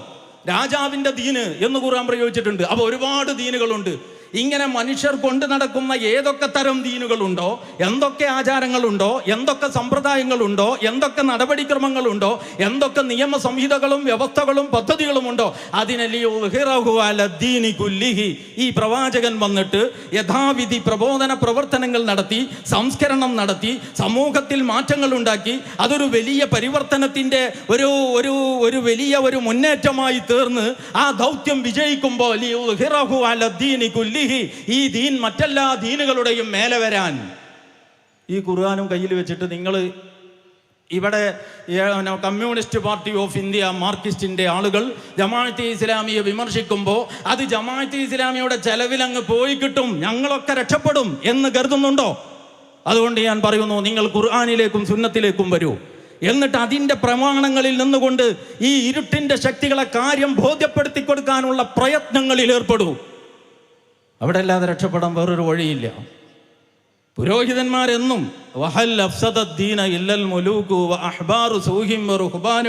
എന്ന് തഫ്സീർ ഇബ്നു കസീറിൽ മുമ്പ് ഒരു കവിത വായിച്ചത് ഓർക്കാണ്. ഈ ദീനിനെ, ഈ ദൈവിക ദീനിനെ ദുർബലപ്പെടുത്തിയത് രണ്ട് കൂട്ടരാണ് എന്നാണ് പറയുന്നത്. ഒന്ന് ഈ പിണറായിയെ മാതിരിയുള്ള ഭരണാധികാരികൾ എന്ന് പറഞ്ഞാൽ തന്നിഷ്ടം നടപ്പിലാക്കുന്ന നല്ലൊരു ഗവൺമെൻറ് 5 കൊല്ലം ഭരിച്ചിട്ട് റോഡെന്താ വീടെന്താന്നൊക്കെ അറിയണ ആളുകൾ ഭരിച്ചിട്ട് രണ്ടാമതൊരു ഊഴം കൂടി കിട്ടിയപ്പോൾ ഇവരൊക്കെ കൂടി വന്നാൽ പിന്നെ എനിക്കിപ്പോൾ എന്താ ഒരു പ്രത്യേകത? ഈ അസുഖം തന്നെയല്ലേ സ്റ്റാലിൻ ഉണ്ടായിരുന്നത്. അത് നടപ്പാക്കാൻ അവിടെ സ്വീകരിച്ച രീതി ഇവിടെ സ്വീകരിക്കാൻ പറ്റിയിട്ടില്ല എന്നല്ലേ ഉള്ളൂ. പത്രത്തിൽ വകുപ്പ് മന്ത്രിക്ക് ആ മന്ത്രിയുടെ ഫോട്ടോ വെച്ചിട്ട് ആ മന്ത്രിയുടെ ഒരു പ്രൊജക്ടിന്റെ ഉദ്ഘാടനത്തിന്റെ പരസ്യം കൊടുക്കാൻ പറ്റൂല, ഇയാളെ ഫോട്ടോ വെക്കണമെന്ന്. നിങ്ങൾ അന്വേഷിച്ചു നോക്ക്, മനസ്സിലായോ? എന്നിട്ട് ഇവർക്ക് തോന്നിയതുപോലെ കാര്യങ്ങൾ കൈകാര്യം ചെയ്യുന്ന, ചോദിക്കാനും പറയാനും ആരുമില്ല എന്ന നിലക്ക് അരുളുന്ന ഇത്തരം മനോഭാവത്തിലുള്ള ആളുകളുടെ കയ്യിൽ കാര്യങ്ങളെത്തുമ്പോൾ നമ്മുടെ സമൂഹത്തിൽ അതിൻ്റെ എല്ലാ കുഴപ്പങ്ങളും പ്രകടമാകും. ആ കുഴപ്പങ്ങൾ ഇപ്പോൾ ജെൻഡർ ന്യൂട്രൽ ഉദാഹരണത്തിന് ഇടതുപക്ഷ പ്രസ്ഥാനത്തിൻ്റെ ഇവിടെ ജമാഅത്തെ ഇസ്ലാമിയെ പിരിച്ചുവിടണം എന്ന് പിന്നെ സ്വന്തം ഒരു മതസംഘടന അവരുടെ വാരികയിൽ ലേഖനം, അവരുടെ പ്രസിദ്ധീകരണത്തിൽ ലേഖനം എഴുതുമ്പോൾ ക്യാമ്പസുകളിൽ ഈ കമ്മ്യൂണിസ്റ്റ് പാർട്ടി ഓഫ് ഇന്ത്യ മാർക്സിസ്റ്റിന്റെ വിദ്യാർത്ഥി സംഘടന സ്വയംഭോഗത്തെയും സ്വവർഗരതിയെയും സംബന്ധിച്ച് ക്യാമ്പയിൻ നടത്തുന്നത് ഇവർ കണ്ടില്ല. ജെൻഡർ ന്യൂട്രൽ മാനസികാവസ്ഥയിലേക്ക് പെൺകുട്ടികളെ കൊണ്ടുവരാൻ വേണ്ടിയാണ് അവരെ കൊണ്ട് ഫാൻഡിടിക്കുന്നത്. ഹെട്രോ നോർമറ്റീവ് ആയിട്ടുള്ള അവസ്ഥയിൽ നിന്ന്. എന്താ ഹെട്രോ നോർമറ്റീവ് എന്ന് പറഞ്ഞാൽ? ഹെട്രോ നോർമറ്റീവ് എന്ന് പറഞ്ഞാൽ ആണും പെണ്ണും തമ്മിലാണ് പ്രകൃത്യ ആകർഷണം ഉണ്ടാവുക. ആണിന് ആണിനോടോ പെണ്ണിന് പെണ്ണിനോടോ ആകർഷണം തോന്നുന്നുവെങ്കിൽ അത് നോർമലല്ല. അതിനാണ് ഹെട്രോ നോർമറ്റീവ് എന്ന് പറയുന്നത്.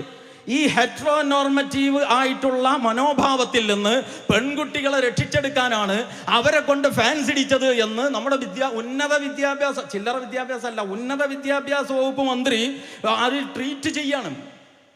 അപ്പൊ ഈ ശൈഖുനക്കും കൂട്ടർക്കും ഒരു കുഴപ്പമില്ല. നോക്കണം നിങ്ങൾ, മുട്ടിന് മുഴത്തിന് മദ്യഷാപ്പുകൾ ഒഴുക്കി ഇവർക്കൊരു പ്രശ്നവുമില്ല. ഈ പറയുന്ന ഇസ്ലാം മലപ്പുറം ജില്ലയെക്കുറിച്ച് മാത്രമല്ല, കേരളത്തെക്കുറിച്ച് മാത്രമല്ല, മുസ്ലിം സമൂഹത്തെ ഭീതിയുടെ സംശയത്തിന്റെ നിഴലിൽ നിർത്തുന്ന പ്രസ്താവനകൾ ഇവരുടെ ഇടതുപക്ഷത്തിന്റെ നേതാക്കന്മാർ, മാർക്സിസ്റ്റ് പാർട്ടിയുടെ നേതാക്കന്മാർ മാറി മാറി നടത്തി. ഇവർക്കൊരു പ്രശ്നവുമില്ല. ആർക്ക്? ഈ ശൈഖനമാർക്ക്. അപ്പൊ വഹൽ അവിടുന്ന് നമ്മൾ പോകുന്നത് അങ്ങോട്ട് തന്നെ പോകേണ്ടതുണ്ട്. ഏത്? വഹൽ അഫ്സദദ്ദീന ഇല്ലൽ മുലൂകു വഅഹ്ബാറു സൂഇൻ വറുഹ്ബാനുഹ. ഈ ദീനിനെ എക്കാലത്തും തലമുറകളെ നശിപ്പിച്ചിട്ടുള്ളത് ഒന്ന് ഇത്യാദി ഭരണാധികാരികൾ, അവർക്ക് ചൂട്ടുകുടിക്കുന്ന പുരോഹിതന്മാർ. അതാണ്. നിങ്ങൾ ഫറോവയുടെ കഥ വായിച്ചു നോക്കുക. അവിടെ ഒരു സാമിരി ഉണ്ട്. മൂപ്പരും റസൂൽ, ആ റസൂലിന്റെ ആസാരം കൊണ്ട് തന്നെയാണ് മൂപ്പരും പരിപാടി. ഞാൻ അതിനെക്കുറിച്ച് പല വേദികളിലും പ്രസംഗിച്ചിട്ടുണ്ട്. അള്ളാഹുവിനേക്കാൾ പ്രാധാന്യം പ്രവാചകന്, പ്രവാചകനേക്കാൾ പ്രാധാന്യം പ്രവാചകന്റെ ആസാറുകൾക്ക്, പ്രവാചകന്റെ ആസാറുകളേക്കാൾ പ്രാധാന്യം ആ ആസാറുകൾ കണ്ടുപിടിച്ച് കൊണ്ടുവരുന്ന മൗലാനക്ക്, അതിനേക്കാൾ പ്രാധാന്യം അതിൻ്റെ ചുറ്റിലും വരുന്ന ടൗൺഷിപ്പിന്. ഒരു പുരോഹിതന്റെ കയ്യിൽ ഒരു പ്രവാചകൻ എങ്ങനെ കച്ചവടച്ചരക്കാവും എന്നതിൻ്റെ മികച്ച ഉദാഹരണമാണിത് എന്ന് കുറെ വർഷങ്ങൾക്ക് മുമ്പ് ഞാൻ നടത്തിയ ഒരു പ്രസ്താവനയാണ്. എപ്പോഴാണെന്നറിയോ നിങ്ങൾക്ക്? ഒരു ദിവസം ഞാൻ കുറച്ച് മാസങ്ങൾക്ക് ഗൾഫിലേക്ക് പോയിട്ട് തിരിച്ചു വന്ന് നോക്കുമ്പോൾ നമ്മുടെ ഗ്രാമങ്ങളിലും ടൗണുകളിലും ഒക്കെ നമ്മുടെ മുടി മസ്ജിദ് എന്ന് പറയാൻ എൻ്റെ മനസ്സ് സമ്മതിക്കുന്നില്ല. അതിൻ്റെ ഫോട്ടോ, അതിൻ്റെ വലിയ ഫോട്ടോ കട്ടൗട്ടർ നിങ്ങൾക്ക് ഓർമ്മ ഉണ്ടാവും. പിന്നെ അത് പോക്ക് ശരിയില്ല എന്ന് തോന്നിയിട്ട് അവരെന്നെ എടുത്തു മാറ്റി. ഇരിക്കട്ടെ, ആ സന്ദർഭത്തിൽ ഒരു പ്രസംഗത്തിൽ ഞാൻ പറഞ്ഞതാണ്, ഇത് മുടിയല്ല, ഇത് ടൗൺഷിപ്പാണ്. അള്ളാഹുവിനേക്കാൾ പ്രാധാന്യം പ്രവാചകന്, പ്രവാചകനേക്കാൾ പ്രാധാന്യം പ്രവാചകന്റെ ആസാറുകൾക്ക്, പ്രവാചകന്റെ ആസാറുകളേക്കാൾ പ്രാധാന്യം അത് കണ്ടുപിടിച്ച് കൊണ്ടുവരുന്ന ആൾക്ക്, അദ്ദേഹത്തിന്റെ അതിനേക്കാൾ പ്രാധാന്യം ഈ മുടി സൂക്ഷിക്കുന്ന കേന്ദ്രത്തിന്റെ ചുറ്റും തുടർന്നു വരുന്ന ടൗൺഷിപ്പിന്, ഉയർന്നു വരുന്ന ടൗൺഷിപ്പിന്. നിയമപരമല്ലാതെ പലതും ഒപ്പിച്ചു. അപ്പൊ സ്വാഭാവികമായിട്ടും പ്രശ്നമുണ്ട്. ആ പ്രശ്നം പരിഹരിക്കാൻ ഇവർ കണ്ടെത്തുന്ന വഴിയാണ് ഈ ജമാഅത്തിന് നേരെ കാണിക്കുന്ന ഈ ഒരു വിരോധം എന്ന് നിങ്ങൾ നോക്കണം. അപ്പൊ ഇവർക്ക് ഇസ്ലാമിനോട് എത്ര ഹുബ്, അതാണ് ഇവിടെ. ഇപ്പൊ ഞാൻ അതിലേക്ക് പോയത് ഇത് പറയാനാണ്, വേറെ ഒന്നും ഇപ്പൊ എന്റെ വിഷയമല്ല. ഇപ്പൊ ഈ തെരഞ്ഞെടുപ്പിന്റെ സന്നിഗ്ധ ഘട്ടത്തിൽ ജമാഅത്തെ ഇസ്ലാമിക്കെതിരെ ഈ പ്രത്യേക വിഭാഗം ഇറങ്ങിപ്പുറപ്പെടുന്നത് അവർ ചെയ്ത അനധികൃതമായ കുറെ കാര്യങ്ങൾ വെളുപ്പിച്ചെടുക്കാൻ ഇതൊരവസരമാക്കാൻ പറ്റുമോ എന്ന് നോക്കിയിട്ടാണ്. ഇത്രമാത്രം തരം താഴ്ന്നിട്ട് പണ്ഡിതന്മാർ പോകാൻ പാടില്ല എന്ന് ഞങ്ങൾ വളരെ വിനയത്തോടു കൂടി പറയും. അപ്പോൾ നമുക്ക് ഞാൻ വന്ന ചർച്ച തന്നെ നമുക്ക് മുന്നോട്ട് കൊണ്ടുപോകാം. ഇസ്ലാം എന്ന് പറയുന്നത് ഈ സ്വഭാവത്തിലുള്ള ദൈവിക ദീനാണ്. അത് വിഭജനങ്ങൾക്ക് അതീതമാണ്. അത് മതവും രാഷ്ട്രവും കൂടിയതാണ്. അത് ആത്മീയതയും ഭൗതികതയും ഒന്നിച്ചുള്ളതാണ്. അത് മനുഷ്യന്റെ ആമാശയത്തിന്റെ പ്രശ്നങ്ങളെയും ആത്മാവിന്റെ തേട്ടങ്ങളെയും ഒരുപോലെ അഭിമുഖീകരിക്കുന്നതാണ്. ആ ദീന് അതിന്റെ പൂർണ്ണാർത്ഥത്തിൽ പുലർന്നെടുത്ത് നമ്മൾ ഇതിനെ മുഹമ്മദ് മുസ്തഫ എന്ന് പറയുന്ന ഒരു ഭരണാധികാരിയെ നിങ്ങൾക്ക് കാണാം. നമ്മുടെ വെള്ളിയാഴ്ച പള്ളികളിൽ അൽഹംദുലില്ലാഹിൽ കരീമിൽ മഅബൂദ് എന്ന് പറഞ്ഞിട്ട് അല്ലാഹുമ്മ ഇർലഅൻ അഷ്റഫി ഖുലഫാഇർ റാഷിദീൻ വ അഫ്ളലി ഉമറാഇൽ മുർഷിദീൻ എന്ന് പറഞ്ഞിട്ട് 4 ഖലീഫമാർക്ക് വേണ്ടിയിട്ട് തർലിയത്ത് ചെല്ലുന്നില്ലേ? ഈ നിങ്ങളുടെയൊക്കെ പള്ളികളിൽ മിമ്പറുകളിൽ വെച്ചുകൊണ്ട് എല്ലാ വെള്ളിയാഴ്ചകളിലും 4 ഖലീഫമാർക്ക് വേണ്ടിയിട്ട് അനുഗ്രഹത്തിന് വേണ്ടിയിട്ട് പ്രാർത്ഥിക്കുന്നുണ്ടെങ്കിൽ ആ ഖലീഫമാരെ പറ്റിയാണ് നമ്മുടെ സഖാവ് വിജയൻ പറഞ്ഞത്. അവർ ഖലീഫമാരുടെ കാലത്തേക്ക് കൊണ്ടുപോകാൻ ശ്രമിക്കുന്ന കൂട്ടരാണ്. ആര്? ജമാഅത്തെ ഇസ്ലാമി. മനസ്സിലാവുണ്ടോ ഇവിടേക്ക് ഈ ചർച്ച പോണതെന്ന്? എന്ന് പറഞ്ഞാൽ ഇവർക്ക് വിരോധം, ഇവരുടെ ജമാഅത്ത് വിരോധം, ജമാഅത്തിനോടുള്ള വിരോധം ജമാഅത്തിന്റെ നാട്ടക്കുറിയാണെങ്കിലും ഫലത്തിൽ ഈ വിരോധം ഇസ്ലാമിനോടാണ് എന്ന് നിങ്ങൾ ഇനിയെങ്കിലും മനസ്സിലാക്കണം. ഇസ്ലാമിനോടുള്ള വിരോധം അതിന് നിന്നുകൊടുക്കാൻ ഈ ജമാഅത്തെ ഇസ്ലാമിക്ക് അർഹതയുണ്ടായി എന്നുള്ളത് ചരിത്രപരമായി നമ്മൾ സത്യത്തിന്റെ പാതയിലാണ് എന്നതിൻ്റെ തെളിവായിട്ട് ഞാനിവിടെ എടുത്തുന്നയിക്കുകയാണ്. ചില്ലറക്കാരിയല്ല, ഏതെങ്കിലും കണ്ടോന്റെ മേക്കട്ടൊന്നും പോയി കയറൂല. അതിനൊരു സ്ഥാനം വേണം, അതിനൊരു അംഗീകാരം വേണം. അത് നിഷ്കളങ്കമായ നിയ്യത്തിന് ലഭിച്ചിട്ടുള്ള സ്വീകാര്യതയാണ് എന്ന് ഞാൻ പറയുന്നു. എന്താണ് ഈ മതരാഷ്ട്രവാദം? മതരാഷ്ട്രം എന്നുള്ള പ്രയോഗം ആരാ നടത്തിയത്? ജമാഅത്തെ ഇസ്ലാമിയുടെ ഏതെങ്കിലും പുസ്തകത്തിലുണ്ടോ? ഒന്നെങ്കിൽ അതിൻ്റെ ഉറുദു എന്താ, അല്ലെങ്കിൽ അതിൻ്റെ അറബി എന്താ? അപ്പൊ മതരാഷ്ട്രം എന്ന് പറയുന്നത് ഇവരുടെ ഈ രീതിയിൽ കാണുന്ന ആളുകളുടെ ഒരു നിർമ്മിതിയാണ്.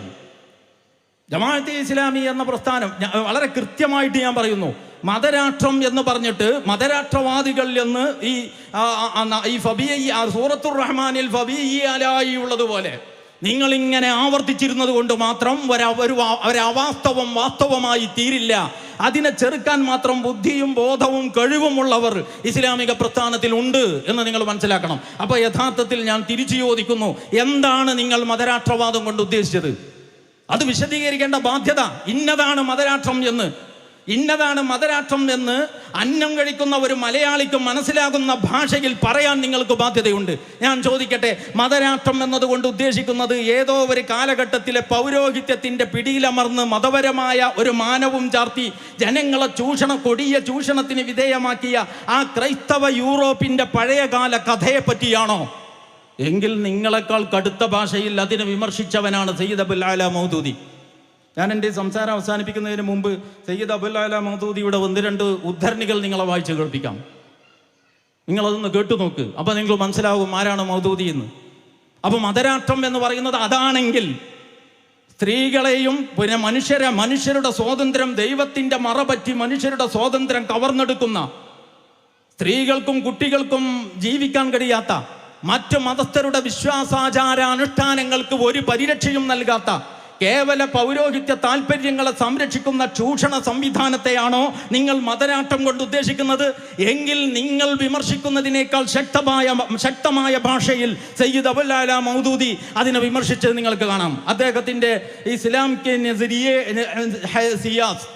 അല്ലെങ്കിൽ ഇസ്ലാമിൻ്റെ രാഷ്ട്രീയ സിദ്ധാന്തം എന്ന മലയാളത്തിലെ ആ പുസ്തകം നിങ്ങൾക്ക് ലഭ്യമാണ്, വാങ്ങി വായിച്ചു നോക്കൂ. എത്ര മൂർച്ചയുള്ള ഭാഷയിലാണ് ഇതിനെ സംബന്ധിച്ച് ദൈവിക ഭരണം എന്നല്ല പൈശാചിക ഭരണം എന്നാണ് പറയേണ്ടത് എന്നുവരെ അദ്ദേഹം പ്രയോഗിച്ചിരിക്കുന്നു. അപ്പോൾ അവിടെ നമ്മൾ തമ്മിൽ ഒരു ചർച്ചക്ക് ഒരു തർക്കത്തിനും ഒരു സ്പേസും ഒരു ഇടവും അവിടെ ബാക്കിയില്ല. പക്ഷെ ഞങ്ങൾക്ക് ഒന്നുകൂടി പറയാനുണ്ട്. മതപൗരോഹിത്യത്തിൻ്റെ പേരിലുള്ള ഇത്തരം ചൂഷണമാണെങ്കിലും, മതേതര പൗരോഹിത്യത്തിൻ്റെ കീഴിലുള്ള ചൂഷണമാണെങ്കിലും, അത്തരത്തിലുള്ള എല്ലാ ചൂഷണ സംവിധാനങ്ങൾക്കും ഞങ്ങൾ എതിരാണ്. സ്റ്റാലിൻ എന്തൊക്കെയാ ചെയ്തത്, മാവോ സേതുങ് എന്തൊക്കെയാ ചെയ്തത്, അതിൻ്റെ വിശദാംശങ്ങൾ പറയാൻ ഇവിടെ സമയമില്ല. യഥാർത്ഥത്തിൽ ഈ ചർച്ചയിൽ ഇതിൻ്റെ ആഴം മനസ്സിലാക്കണമെങ്കിൽ കുറച്ച് ഡാറ്റ അതിൽ നിന്നും കൂടി എടുക്കണം. ഞാനിത് വൈകിയത് കൊണ്ട് ഇപ്പോൾ ആ തലത്തിലേക്ക് കടക്കുന്നില്ല. അപ്പോൾ മനുഷ്യനെ മതത്തിൻ്റെ പേരിൽ ചൊൽപ്പടിക്ക് നിർത്തി ചൂഷണം ചെയ്യുന്നു എന്നതാണ് ഇവിടെ മതരാഷ്ട്രം എന്ന ഒരു പ്രയോഗം കൊണ്ട് നിങ്ങൾ ഉദ്ദേശിക്കുന്നതെങ്കിൽ, നിങ്ങൾ തള്ളിപ്പറയുന്നതിനേക്കാൾ ശക്തമായ ഭാഷയിൽ ജമാഅത്തെ ഇസ്ലാമിയുടെ ആദ്യകാല നേതാക്കളിൽ സമുന്നതനായ സയ്യിദ് മൗദൂദി അതിനെ തള്ളിപ്പറഞ്ഞിരിക്കുന്നു എന്ന് നിങ്ങൾക്ക് കാണാൻ പറ്റും.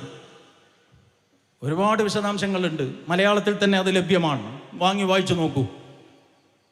ഇനി അതല്ല, ദൈവികവും ആത്മീയവുമായ ദൈവികമായ നിയമസംഹിത മനുഷ്യന്റെ ജീവിതത്തിന്റെ എല്ലാ മേഖലകളിലേക്കും പ്രവേശിക്കണമെന്ന് പറയുകയും അതുകൊണ്ട് രാഷ്ട്രീയത്തിന്റെ ഇരുളടഞ്ഞ ഇടനാഴികകളിലേക്കും ദൈവിക സന്മാർഗത്തിന്റെ വെളിച്ചം കടത്തിവിടണം എന്ന് പറയുന്നതുമാണ് മതരാഷ്ട്രം കൊണ്ട് നിങ്ങൾ ഉദ്ദേശിക്കുന്നതെങ്കിൽ, പ്രവാചകൻ മുഹമ്മദ് നബിയെ കുറിച്ചുള്ള നിങ്ങളുടെ അഭിപ്രായം എന്താണ്? പരസ്യമായിട്ട് ജനങ്ങളോട് പറയണം. പ്രവാചകൻ മുഹമ്മദ് നബി എന്ന് പറയുന്നത് 23 കൊല്ലക്കാലം കൊണ്ട് ഒരു രാഷ്ട്രം സ്ഥാപിച്ച പ്രവാചകനാണ്. 23 വർഷക്കാലം അള്ളാഹുവിൻ്റെ ലാ ഇലാഹ ഇല്ലല്ലാഹ് എന്ന കലിമത്തു തൗഹീദിന്റെ അടിസ്ഥാനത്തിൽ പ്രവർത്തിച്ചപ്പോൾ ഒരു രാഷ്ട്രം രൂപപ്പെട്ടു എന്നത് തർക്കരഹിതമായ ഒരു ചരിത്ര വസ്തുതയാണ്. ഇന്ന് വരെ അത് നിഷേധിക്കുന്ന ഒരു ഓറിയന്റലിസ്റ്റിനെയും, ഇന്ന് വരെ അത് നിഷേധിക്കുന്ന ഒരു പാശ്ചാത്യനെയും ഒരു പൗരസ്ത്യനെയും, ഒരർത്ഥത്തിലുള്ള ഒരു ബുദ്ധിയും ബോധവും വിവരവുമുള്ള ഒരു മനുഷ്യനെയും ഞാൻ കണ്ടിട്ടില്ല. അദ്ദേഹം ഒരു ഭരണകൂടം സ്ഥാപിച്ച ആളാണ്. ആധ്യാത്മികമായ അടിത്തറയിൽ നിന്നുകൊണ്ട് മനുഷ്യരെ സംസ്കരിച്ച പ്രവാചകൻ അവരുടെ പള്ളിയുടെ പരിപാലനം മുതൽ പട്ടിണിയുടെ പരിഹാരം വരെ, അടുക്കള മുതൽ അന്താരാഷ്ട്രം വരെ എന്നൊക്കെ നമ്മൾ പറയില്ലേ, ആ അർത്ഥത്തിൽ മനുഷ്യ ജീവിതത്തെ അഭിമുഖീകരിച്ച പ്രവാചകനാണ്. ആർജവമുള്ള ഭരണാധികാരിയാണ്. ആ പ്രവാചകന്റെ പാത പിന്തുടർന്ന് കൊണ്ട് പിന്നീട് വന്ന 3-4 ഖലീഫമാർ, നേരത്തെ ഞാൻ പള്ളി മെമ്പറുകളിൽ എല്ലാ വെള്ളിയാഴ്ചകളിലും അനുഗ്രഹ പ്രാർത്ഥനകൾക്ക് വിധേയമാകുന്നവരും ഇസ്ലാമിക രാഷ്ട്രത്തിന്റെ ഭരണാധികാരികളാണ്. അപ്പം മതത്തിന്റെ ദൈവിക ഇസ്ലാമിക നിയമസംഹിതയുടെ അടിസ്ഥാനത്തിൽ ഒരു രാഷ്ട്രം സ്ഥാപിച്ചു എന്നതാണ്, രാഷ്ട്രവാദം മുന്നോട്ട് വെക്കുന്നു എന്നതാണ് മതരാഷ്ട്രവാദം കൊണ്ട് നിങ്ങൾ ഉദ്ദേശിക്കുന്നതെങ്കിൽ, ജമാഅത്തിന്റെ കാര്യം അവിടെ ഇരിക്കട്ടെ, അതിനെപ്പറ്റി ഞാൻ പറയാം. അതിനു മുമ്പ് സാക്ഷാൽ മുഹമ്മദ് നബിയെ കുറിച്ചുള്ള നിങ്ങളുടെ അഭിപ്രായം എന്താണ്? ആ മുഹമ്മദ് നബിക്ക് ശേഷം വന്ന 4 ഖലീഫമാരെ കുറിച്ചുള്ള നിങ്ങളുടെ അഭിപ്രായം എന്താണ്? ആ പ്രവാചകനും ഖലീഫമാരുടെയും മാതൃകയാണ് ജമാഅത്തെ ഇസ്ലാമിയുടെ മാതൃക എന്ന് ഭരണഘടനയിൽ അതിൻ്റെ ലക്ഷ്യം വിവരിച്ചിടത്ത് വളരെ വ്യക്തമായിട്ട് പറഞ്ഞിട്ടുണ്ട്. അപ്പോ പ്രവാചകൻ മുഹമ്മദ് നബി മതരാഷ്ട്രവാദിയാണെങ്കിൽ ഞങ്ങൾക്ക് മതരാഷ്ട്രവാദം എന്ന മുദ്ര വരുന്നതിൽ ഒരു വിഷമവുമില്ല. അതേസമയം നിങ്ങൾ ആട്ടിനെ പട്ടിയാക്കാനും പട്ടിയെ പേപ്പട്ടിയാക്കാനും എന്നിട്ട് അതിനെ പ്രയോജനപ്പെടുത്തി നിങ്ങളുടെ ഇമേജ് വർദ്ധിപ്പിക്കാനും മാത്രമാണ് ശ്രമിക്കുന്നതെങ്കിൽ ഒരു ഗൗരവപ്പെട്ട ചർച്ചയ്ക്ക് ചേർന്നതായില്ല ഈ തരം താഴ്ന്ന രാഷ്ട്രീയം എന്ന് പറയാതിരിക്കാനും നിർവാഹമില്ല. അതുകൊണ്ട് ജമാഅത്തെ ഇസ്ലാമി ഞാൻ ആവർത്തിച്ചു പറയുന്നു, സമഗ്രമായ ഒരു ജീവിത ദർശനത്തെയാണ്, ഒരു ഐഡിയോളജിയാണ് ഇസ്ലാം. അതിൽ മനുഷ്യന്റെ ജീവിതത്തിന്റെ എല്ലാ കമ്മ്യൂണിസ്റ്റുകാരന്റെ ജീവിത വീക്ഷണവും ശാസ്ത്രവാദവും ഒക്കെ കൂടി മരണത്തോടെ അവസാനിച്ചു. എല്ലാം മരണത്തോടെ അവസാനിച്ചു എന്ന് പറഞ്ഞാൽ ഒരു മൃഗം ചത്ത അതിൻ്റെവും തീർന്നു, ഈ മനുഷ്യൻ ജീവൻ പോയാൽ അവൻ്റെവും തീർന്നു. ഇതാണ് നിങ്ങളെ കണക്ക്. ഞങ്ങൾ പറയുന്നു ആ മൃഗത്തെ പോലെയല്ല ഈ മനുഷ്യൻ. സവിശേഷമായ കഴിവും സിദ്ധികളും അറിവും ബുദ്ധിയും നൽകപ്പെട്ട മനുഷ്യൻ കുറച്ചുകൂടി ഉത്തരം പറയാൻ ബാധ്യസ്ഥനാണ്. അതുകൊണ്ട് ജീവിതം അവസാനിക്കുന്നില്ല. അപ്പം മരണത്തിന് ശേഷവും ജീവിതം തുടരുന്നു എന്ന കാഴ്ചപ്പാടുള്ള ഇസ്ലാമുമായിട്ട് സംവാദത്തിൽ ഏർപ്പെടാനുള്ള ശേഷി യഥാർത്ഥത്തിൽ കമ്മ്യൂണിസത്തിന് ഇല്ല. മർഹൂം സോവിയറ്റ് യൂണിയൻ ലോകത്തുനിന്ന് എടുക്കപ്പെട്ടു പോയപ്പോഴേക്ക് എല്ലായിടത്തും മതവാദങ്ങൾ പുനരുജ്ജീവനവാദങ്ങൾ ശക്തിയാർജിച്ചത് നിങ്ങൾ കണ്ടില്ലേ? അത് യാദൃശികമല്ല, അത് മനുഷ്യന്റെ പ്രകൃതിയുടെ തേട്ടമാണ്. മനുഷ്യന്റെ പ്രകൃതിയുടെ ഈ ആത്മീയമായ ദാഹത്തിനെതിരെ താം സമരം നടത്തുന്നത് സ്വന്തം നിഴലിനെതിരെ സമരം നടത്തുന്നത് പോലെയുള്ള വിഡ്ഢിത്തമാണ്. അതുകൊണ്ട് ഞാൻ പറയുന്നു, ജമാഅത്തെ ഇസ്ലാമി ഇവിടെ ചുളിവിൽ നിങ്ങളൊക്കെ ഉറങ്ങിക്കിടക്കുമ്പോൾ ഒരു രാഷ്ട്രം സ്ഥാപിച്ച് കളയുമെന്ന് വിചാരിച്ചിട്ട് നിങ്ങളാരും പേടിക്കണ്ട. ജമാഅത്തെ ഇസ്ലാമിയുടെ ഒരു 2-3 ഉദ്ധരണി വായിച്ച് കേൾപ്പിച്ചിട്ട് ഞാനിത് അവസാനിപ്പിക്കാം. മറ്റു കുറച്ച് ചർച്ചകളും കൂടിയുണ്ട്. അത് നേരത്തെ പറഞ്ഞ മാതിരി ആവശ്യമുണ്ടെങ്കിൽ നമുക്ക് പിന്നെ നോക്കാം. അതായത് സയ്യിദ് അബുല്ലാല മൗദൂദിയാണല്ലോ വലിയ കുഴപ്പം. ജമാഅത്തെ ഇസ്ലാമി ഞങ്ങൾ സമാധാനപൂർവ്വം പ്രവർത്തിക്കാന്ന് പറഞ്ഞാൽ ചാനലും നടത്തണം, പത്രവും നടത്തണം, പാർട്ടിയും നടത്തണം, സ്വാഭാവികമായിട്ടും നിങ്ങൾ സമാധാനത്തിൽ തന്നെ പ്രവർത്തിക്കൂ എന്നാണ് അവർ പറയുന്നത്. ഞാനിപ്പോൾ ജമാഅത്തെ ഇസ്ലാമി സയ്യിദ് അബുൽ മൗദൂദിയുടെ മുമ്പിൽ വന്ന ചോദ്യങ്ങളാണ്. ആ ചോദ്യത്തിന് അദ്ദേഹം നൽകിയ മറുപടികൾ 1-2 ഞാൻ വായിച്ചു കേൾപ്പിക്കുന്നത്.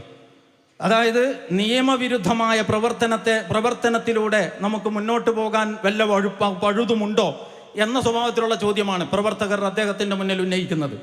അതിന് അദ്ദേഹത്തിൻ്റെ മറുപടിയാണ്.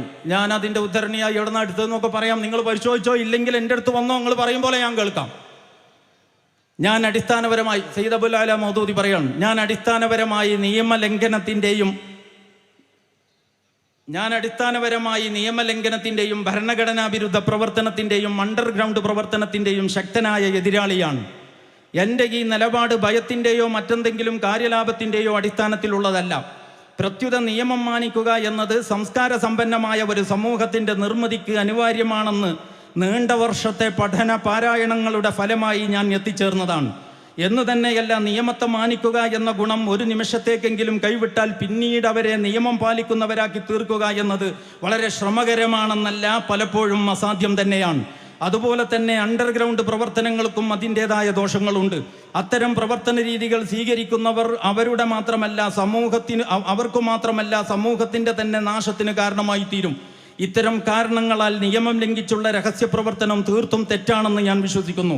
പരസ്യമായും ഭരണഘടനയുടെയും നിയമത്തിൻ്റെയും പരിധിക്കുള്ളിൽ നിന്നും മാത്രമാണ് ഞാൻ എപ്പോഴും പ്രവർത്തിച്ചിട്ടുള്ളത്. എനിക്ക് പൂർണ്ണമായും വിയോജിപ്പുള്ള നിയമത്തെപ്പോലും മാറ്റിയെടുക്കുന്നതിന് നിയമപരവും ജനാധിപത്യപരവുമായ രീതി സ്വീകരിക്കുകയല്ലാതെ ഒരിക്കലും നിയമലംഘനത്തിൻ്റെ മാർഗം ഞാൻ സ്വീകരിച്ചിട്ടില്ല. ഇതുതന്നെയാണ് ജമാഅത്തെ ഇസ്ലാമിയുടെയും നിലപാട്. ലക്ഷ്യപ്രാപ്തിക്കായി സത്യസന്ധതക്കും വിശ്വാസതക്കും നിരക്കാത്തതോ ഭൂമിയിൽ കുഴപ്പങ്ങൾ ഉണ്ടാക്കുന്നതോ ആയ മാർഗങ്ങൾ സ്വീകരിക്കുകയില്ലെന്ന് ജമാഅത്ത് അതിൻ്റെ ഭരണഘടന ഖണ്ഡിക 5 വളരെ വ്യക്തമായി രേഖപ്പെടുത്തിയിരിക്കുന്നു. നമ്മൾ ചെയ്യുന്നതെന്തും ജനാധിപത്യപരവും നിയമവിധേയവുമായി ചെയ്യുന്നതായിരിക്കും. ജമാഅത്തെ ഇസ്ലാമിയിലുള്ള ഓരോ വ്യക്തിയും ഈ ഭരണഘടന പാലിക്കുമെന്ന് കരാർ ചെയ്തുകൊണ്ടാണ് ഇതിൽ അംഗമാവുന്നത്. അവരൊന്നും കരാർ ലംഘനം നടത്തുന്നവരല്ല. ജമാഅത്തിൻ്റെ ഏതെങ്കിലും പ്രവർത്തകൻ അതിൻ്റെ ഭരണഘടനാ ലംഘനം നടത്തിയാൽ മറ്റുള്ളവർ അറിയുന്നതിന് മുമ്പ് തന്നെ അത് ഞങ്ങളുടെ ശ്രദ്ധയിൽപ്പെടും. തസ്രീഹാത്ത് സയ്യിദ് അബുൽ അല മൗദൂദി, പേജ് 88. അപ്പം നിയമവിരുദ്ധ പ്രവർത്തനത്തെ ഇവിടെ പോലീസ് സ്റ്റേഷൻ ആക്രമണവും അതുപോലെയുള്ള കയ്യേറ്റവും നിയമം കയ്യിലെടുത്ത് ലക്ഷ്യം നന്നായാൽ മതി, മാർഗം എന്തുമാവാം എന്ന് സിദ്ധാന്തിച്ചവർ, അവരെ പറ്റിയൊക്കെ മൗദൂദി തുടർന്ന് പറയുന്നുണ്ട്. അടുത്തൊരു ചോദ്യവും കൂടി നിങ്ങൾ കേട്ടുനോക്ക്. നമ്മുടെ അഭിസംബോധിതരെല്ലാം നിയമവിരുദ്ധ മാർഗങ്ങൾ സ്വീകരിക്കുന്നത് പതിവായിരിക്കെ നിലവിലുള്ള സാഹചര്യത്തിൽ നിയമപരമായ മാർഗം സ്വീകരിച്ച് സാമൂഹ്യ പരിവർത്തനം നടത്തുക പ്രയാസകരമാണ്. നമുക്കും അത്തരം മാർഗം സ്വീകരിക്കാമോ? ഇതാണ് ചോദ്യം. പാകിസ്ഥാനിലെ അന്നത്തെ അവസ്ഥയിൽ നിന്നാണ് ഈ ചോദ്യങ്ങൾ ഉണ്ടാവുന്നത്. ഉത്തരം: കുറേ അധികം ആളുകൾ ചേർന്ന് നിങ്ങളുടെ ആരോഗ്യം നശിപ്പിക്കാൻ ശ്രമിച്ചാൽ നിങ്ങളും അവരുടെ ചെയ്തികൾ കണ്ട് അതേ പ്രകാരം സ്വന്തം ആരോഗ്യം നശിപ്പിക്കുന്ന പ്രവൃത്തിയിൽ ഏർപ്പെടുമോ? നിയമലംഘനത്തിൻ്റെ മാർഗം സ്വീകരിച്ചവർ കുറേ അധികം ചീത്ത കാര്യങ്ങൾ ചെയ്തു, ഭാവിയിലും ചെയ്യും എന്ന് വെച്ച് നമ്മളും അപ്രകാരം ചെയ്യുകയോ? നിയമവിരുദ്ധ മാർഗം സ്വീകരിക്കുന്നതിന് 2 രീതികളുണ്ട്. ഒന്ന് പരസ്യമായതും മറ്റൊന്ന് രഹസ്യമായതുമാണ്. ഈ 2 രീതികളും എന്ത് ഫലമാണ് ഉണ്ടാക്കുക എന്ന് നിങ്ങൾ നോക്കുക. പരസ്യമായ നിയമലംഘനം നടത്തുന്നതിലൂടെ എന്ത് പരിവർത്തനമുണ്ടാക്കിയാലും മിക്കവാറും അത് ചീത്ത ഫലമാണ് ഉണ്ടാക്കുക. ഇത്തരം മാർഗം സ്വീകരിച്ച് മുഴുവൻ ജനങ്ങൾക്കും നിയമലംഘനം ശീലിപ്പിച്ചാൽ പിന്നെ ഒരു 100 വർഷം വരെ പരിശ്രമിച്ചാലും അവരെ നിയമം അനുസരിക്കുന്നവരാക്കി മാറ്റാൻ സാധിക്കുകയില്ല. ഇന്ത്യയിൽ സ്വാതന്ത്ര്യ സമരകാലത്ത് നിയമലംഘന പ്രസ്ഥാനം ഒരു സമരരീതി എന്ന നിലയ്ക്ക് ഉപയോഗിച്ചിരുന്നു. അതിൻ്റെ ഫലമായി അതിൻ്റെ പ്രതിഫലനങ്ങൾ പരിശോധിച്ചാൽ 50 വർഷങ്ങൾ പിന്നിട്ടിട്ടും നിയമം അനുസരിക്കുന്നവരായി ആ ജനതയെ മാറ്റാനായിട്ടില്ലെന്ന് നിങ്ങൾക്ക് ബോധ്യപ്പെടും. ഇനി രഹസ്യമാർഗത്തിലുള്ള നിയമലംഘനത്തിൻ്റെ രീതിയാണ് സ്വീകരിക്കുന്നതെങ്കിൽ അത് ഇതിനേക്കാൾ അപകടകരമാണ്. ഇത്തരം രഹസ്യ സംഘടനകളിൽ ചില വ്യക്തികൾ സമഗ്രാധികാരമുള്ളവരായി മാറുന്നു. അങ്ങനെ പ്രസ്ഥാനമോ സംഘടനയോ പൂർണ്ണമായും അദ്ദേഹത്തിൻ്റെ ഇഷ്ടത്തിനനുസരിച്ച് നടക്കുന്ന സ്ഥിതി വന്നു ചേരുന്നു. അദ്ദേഹത്തോട് വിയോജിക്കുന്നവർ ഉടനടി ഇല്ലായ്മ ചെയ്യപ്പെടുന്നു. അദ്ദേഹത്തിന്റെ നയങ്ങളിൽ അതൃപ്തി പ്രകടിപ്പിക്കുന്നത് അനബലിഷണീയവും അസംതൃപ്തവുമായി കണക്കാക്കപ്പെടുന്നു. ഇത്തരം വ്യക്തികളുടെ സമഗ്രാധിപത്യം എത്ര വേഗത്തിൽ സ്വേച്ഛാധിപത്യത്തിലേക്ക് വഴിമാറുമെന്ന് നിങ്ങൾക്ക് ഊഹിക്കാവുന്നതേ ഉള്ളൂ. നിങ്ങൾ ഒരു സ്വേച്ഛാധിപതിയെ നീക്കി വേറൊരു സ്വേച്ഛാധിപതിയെ വാഴ്ത്താനാണ് ശ്രമിക്കുന്നതെങ്കിൽ മനുഷ്യർക്കതിൽ എന്ത് നന്മയാണുള്ളത്? എനിക്കെല്ലായ്പ്പോഴും നൽകാനുള്ള ഉപദേശം ഇതാണ്: പട്ടിണി കിടക്കേണ്ടി വന്നാലും വെടിയുണ്ടകൾ ഏൽക്കേണ്ടി വന്നാലും ക്ഷമയോടെ സഹനത്തോടെ ഒട്ടും രഹസ്യ സ്വഭാവമില്ലാതെ നിങ്ങൾ ഈ സംസ്കരണ പ്രസ്ഥാനത്തെ മുന്നോട്ട് കൊണ്ടുപോകണം.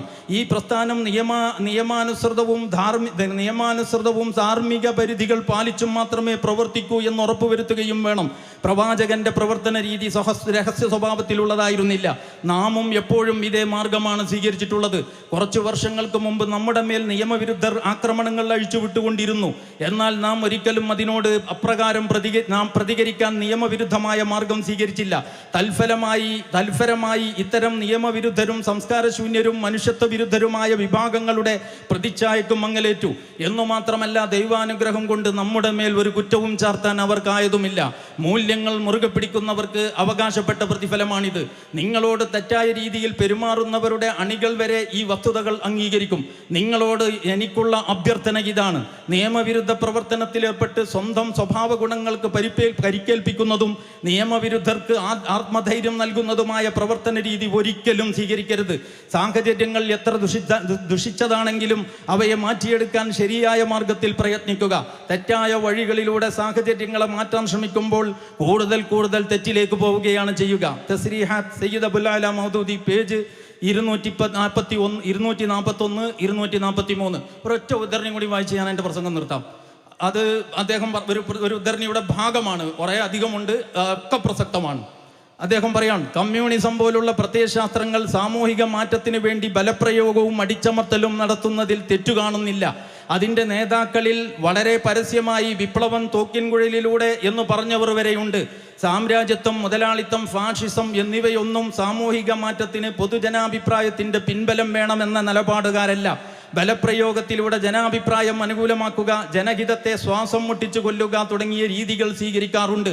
എന്നാൽ ഇസ്ലാം അത്തരം ഒരു പ്രത്യയശാസ്ത്രമല്ല. അത് ഒന്നാമതായി ജനഹൃദയങ്ങളിൽ ശരിയായ വിശ്വാസം അങ്കുരിപ്പിക്കേണ്ടത് അനിവാര്യമാണെന്ന് കരുതുന്നു. ശരിയായ വിശ്വാസത്തിൻ്റെ അഭാവത്തിൽ നിർദ്ദേശിക്കപ്പെടുന്ന മാർഗത്തിലൂടെ ആത്മാർത്ഥമായി സഞ്ചരിക്കാൻ ജനങ്ങൾക്കാവുകയില്ല.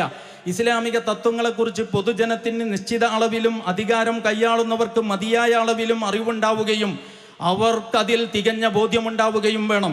ഈ ബോധ്യത്തിൻ്റെ അഭാവത്തിൽ ഈ തത്വങ്ങളെയോ നിയമങ്ങളെയോ അതിൻ്റെ ചൈതന്യത്തോടെ നടപ്പിലാക്കാൻ സാധിക്കുകയില്ല.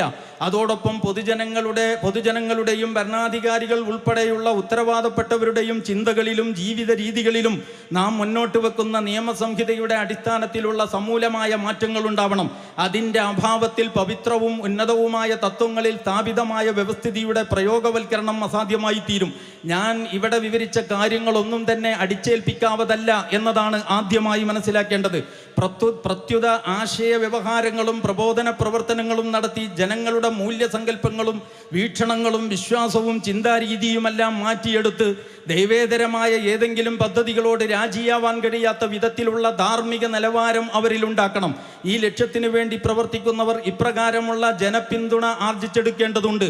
ഇതേ പ്രവർത്തനങ്ങളെ സംബന്ധിച്ചാണ് ഇസ്ലാമിക വ്യവസ്ഥിതിയുടെ സംസ്ഥാപനത്തിന് ജനാധിപത്യപരമായ മാർഗം മാത്രമേ സ്വീകരിക്കൂ എന്ന് നാം പറഞ്ഞിട്ടുള്ളത്. തസ്രീഹാത്ത് സയ്യിദ് അബുൽ അല മൗദൂദി, പേജ് 304, 305 എന്ന് പറഞ്ഞാൽ തസ്രീഹാത്ത് എന്ന് പറയുന്ന ഒരൊറ്റ ഒരു പുസ്തകത്തിൽ നിന്ന് ആദ്യം 85-ാമത്തെ പേജിൽ നിന്ന് പിന്നീട് 200 ചില്ലാനം നമ്പർ വരുന്ന ഭാഗത്ത് നിന്ന് പിന്നെ അതിൻ്റെ 300-ൽ വരുന്ന ഭാഗത്ത് നിന്ന് എന്ന് പറഞ്ഞാൽ ആ ഒരു പുസ്തകത്തിൽ ഏകദേശം ഇത് ആ സാമൂഹ്യ വ്യവസ്ഥിതി മാറ്റുന്നതിന് വേണ്ടി ജമാഅത്ത് മുന്നോട്ട് വെക്കുന്ന മാർഗത്തെ സംബന്ധിച്ച് വളരെ ശക്തമായ ഭാഷയിൽ ആവർത്തിച്ച് പറഞ്ഞുകൊണ്ടിരിക്കുന്ന ഈ മൗദൂദിയെയാണ് ഭീകരവൽക്കരിച്ചിട്ട് ഇവിടെ കൊന്നതിൻ്റെയും ചത്തതിൻ്റെയും കൊലവിളിയുടെയും പാരമ്പര്യം മാത്രമുള്ളവർ ഇവിടെ കാടിളക്കിക്കൊണ്ടിരിക്കുന്നത് എന്ന ഒരു യാഥാർത്ഥ്യം ഇസ്ലാമിക പ്രവർത്തകർ മനസ്സിലാക്കേണ്ടതാണ്. അതുകൊണ്ട് ഞാൻ പറയുന്നു, ഞാൻ അവസാനിപ്പിക്കുന്നത് ഇത് പറഞ്ഞുകൊണ്ടാണ്. അപ്പം നമ്മൾ ഈ പരസ്യം ചെയ്യുമല്ലോ, പരസ്യം ചെയ്യുമ്പോൾ ഇപ്പോൾ ഏതെങ്കിലും ഒരു കമ്പനിയുടെ, ഇതൊരു വലിയ വേദി ആയതുകൊണ്ട് ഇവിടെ കമ്പനിയുടെ പേര് പറയാൻ പറ്റൂല ഉദാഹരണത്തിന്, അത് അവർക്കൊരു പരസ്യമായി പോകും. അപ്പോൾ ഏതെങ്കിലും ഒരു കമ്പനിയുടെ ഒരു ബ്രാൻഡ് നെയിം നിങ്ങൾ ചുമരിൽ നോക്കൂ, അല്ലെങ്കിൽ ടി വിയിൽ നോക്കൂ, അല്ലെങ്കിൽ ഇപ്പോൾ യൂട്യൂബിലോ അല്ലെങ്കിൽ പരസ്യം കൊടുക്കുന്ന ഏത് പ്ലാറ്റ്ഫോമിലും നോക്കൂ, അതിൻ്റെ ബ്രാൻഡ് നെയിമേ ഉണ്ടാവുള്ളൂ. അല്ലാതെ അതിൻ്റെ വിശേഷണമൊക്കെ കൂടിയ ഒരു ലേഖനം അതിൻ്റെ കൂടെ ഉണ്ടാവില്ല, ഒരു പ്രസംഗവും ഉണ്ടാവില്ല. ആ ബ്രാൻഡ് നെയിം നിങ്ങളുടെ മനസ്സിൽ അങ്ങ് പതിഞ്ഞാൽ നിങ്ങൾക്ക് ഒരു സാധനം ആവശ്യം വരുമ്പോൾ കടയിൽ കയറുമ്പോൾ ഈ ബ്രാൻഡ് അവിടെ വർക്ക് ചെയ്യും, അത് കച്ചവടമായിട്ട് മാറും. അതാണ് പരസ്യ കലയുടെ ശാസ്ത്രം എന്ന് നമുക്കൊക്കെ അറിയാം. ഞാൻ പറയുന്ന ജമാഅത്തെ ഇസ്ലാമി എന്ന നിങ്ങളുടെ ഈ പ്രിയപ്പെട്ട പ്രസ്ഥാനത്തിൻ്റെ ബ്രാൻഡിനെയും ഈ രാജ്യത്തെ മുഴുവൻ മനുഷ്യരുടെയും മനസ്സുകളിൽ വളരെ കൃത്യമായി പതിച്ച് തരുന്നതിന് വേണ്ടി നമ്മുടെ സഖാക്കൾ ചെയ്ത സേവനത്തിന് ഞങ്ങൾ അഗൈതവമായ നന്ദി രേഖപ്പെടുത്തുകയാണ്. പക്ഷേ ഒരു കാര്യം ബാക്കിയുണ്ട്. ആ പരസ്യത്തിന് ഫലം കിട്ടുന്നത് സെയിൽസ് എക്സിക്യൂട്ടീവ്സിൻ്റെ പ്രവർത്തനം എത്ര കണ്ട് ഫലപ്രദമാണ് എന്നതിനെ അനുസരിച്ചാണ്. ഈ പ്രസ്ഥാനത്തിൻ്റെ സെയിൽസ് എക്സിക്യൂട്ടീവുകൾ എന്ന നിലക്ക് ഇവർ തരുന്ന ഈ പരസ്യത്തിനനുസരിച്ച് ഈ പ്രസ്ഥാനത്തിന് ബിസിനസ് ഉണ്ടാക്കുവാൻ നിങ്ങൾക്ക് കഴിയുമെങ്കിൽ ഇത് തന്നെയാണ് അവസരം, അത് നിങ്ങൾ പ്രയോജനപ്പെടുത്തണം എന്ന് ആഹ്വാനം ചെയ്തുകൊണ്ട് സർവശക്തനായ നാഥൻ നമ്മെ എല്ലാവരെയും അനുഗ്രഹിക്കുമാറാകട്ടെ എന്ന പ്രാർത്ഥനയോടെ വആഖിർ ദഅവാനാ അൽഹംദുലില്ലാഹി റബ്ബിൽ ആലമീൻ. അസ്സലാമു അലൈക്കും. പ്രൗഢോജ്വല വാക്കുകൾ കൊണ്ട് നമ്മെ അഭിസംബോധന ചെയ്ത ജമാഅത്തെ ഇസ്ലാമി അസിസ്റ്റന്റ് അമീർ ജനാബ് BT അബ്ദുൽ കോയ തങ്ങൾ അവർക്ക് ഹൃദയം നിറഞ്ഞ കൃതജ്ഞത അറിയിക്കുകയാണ്.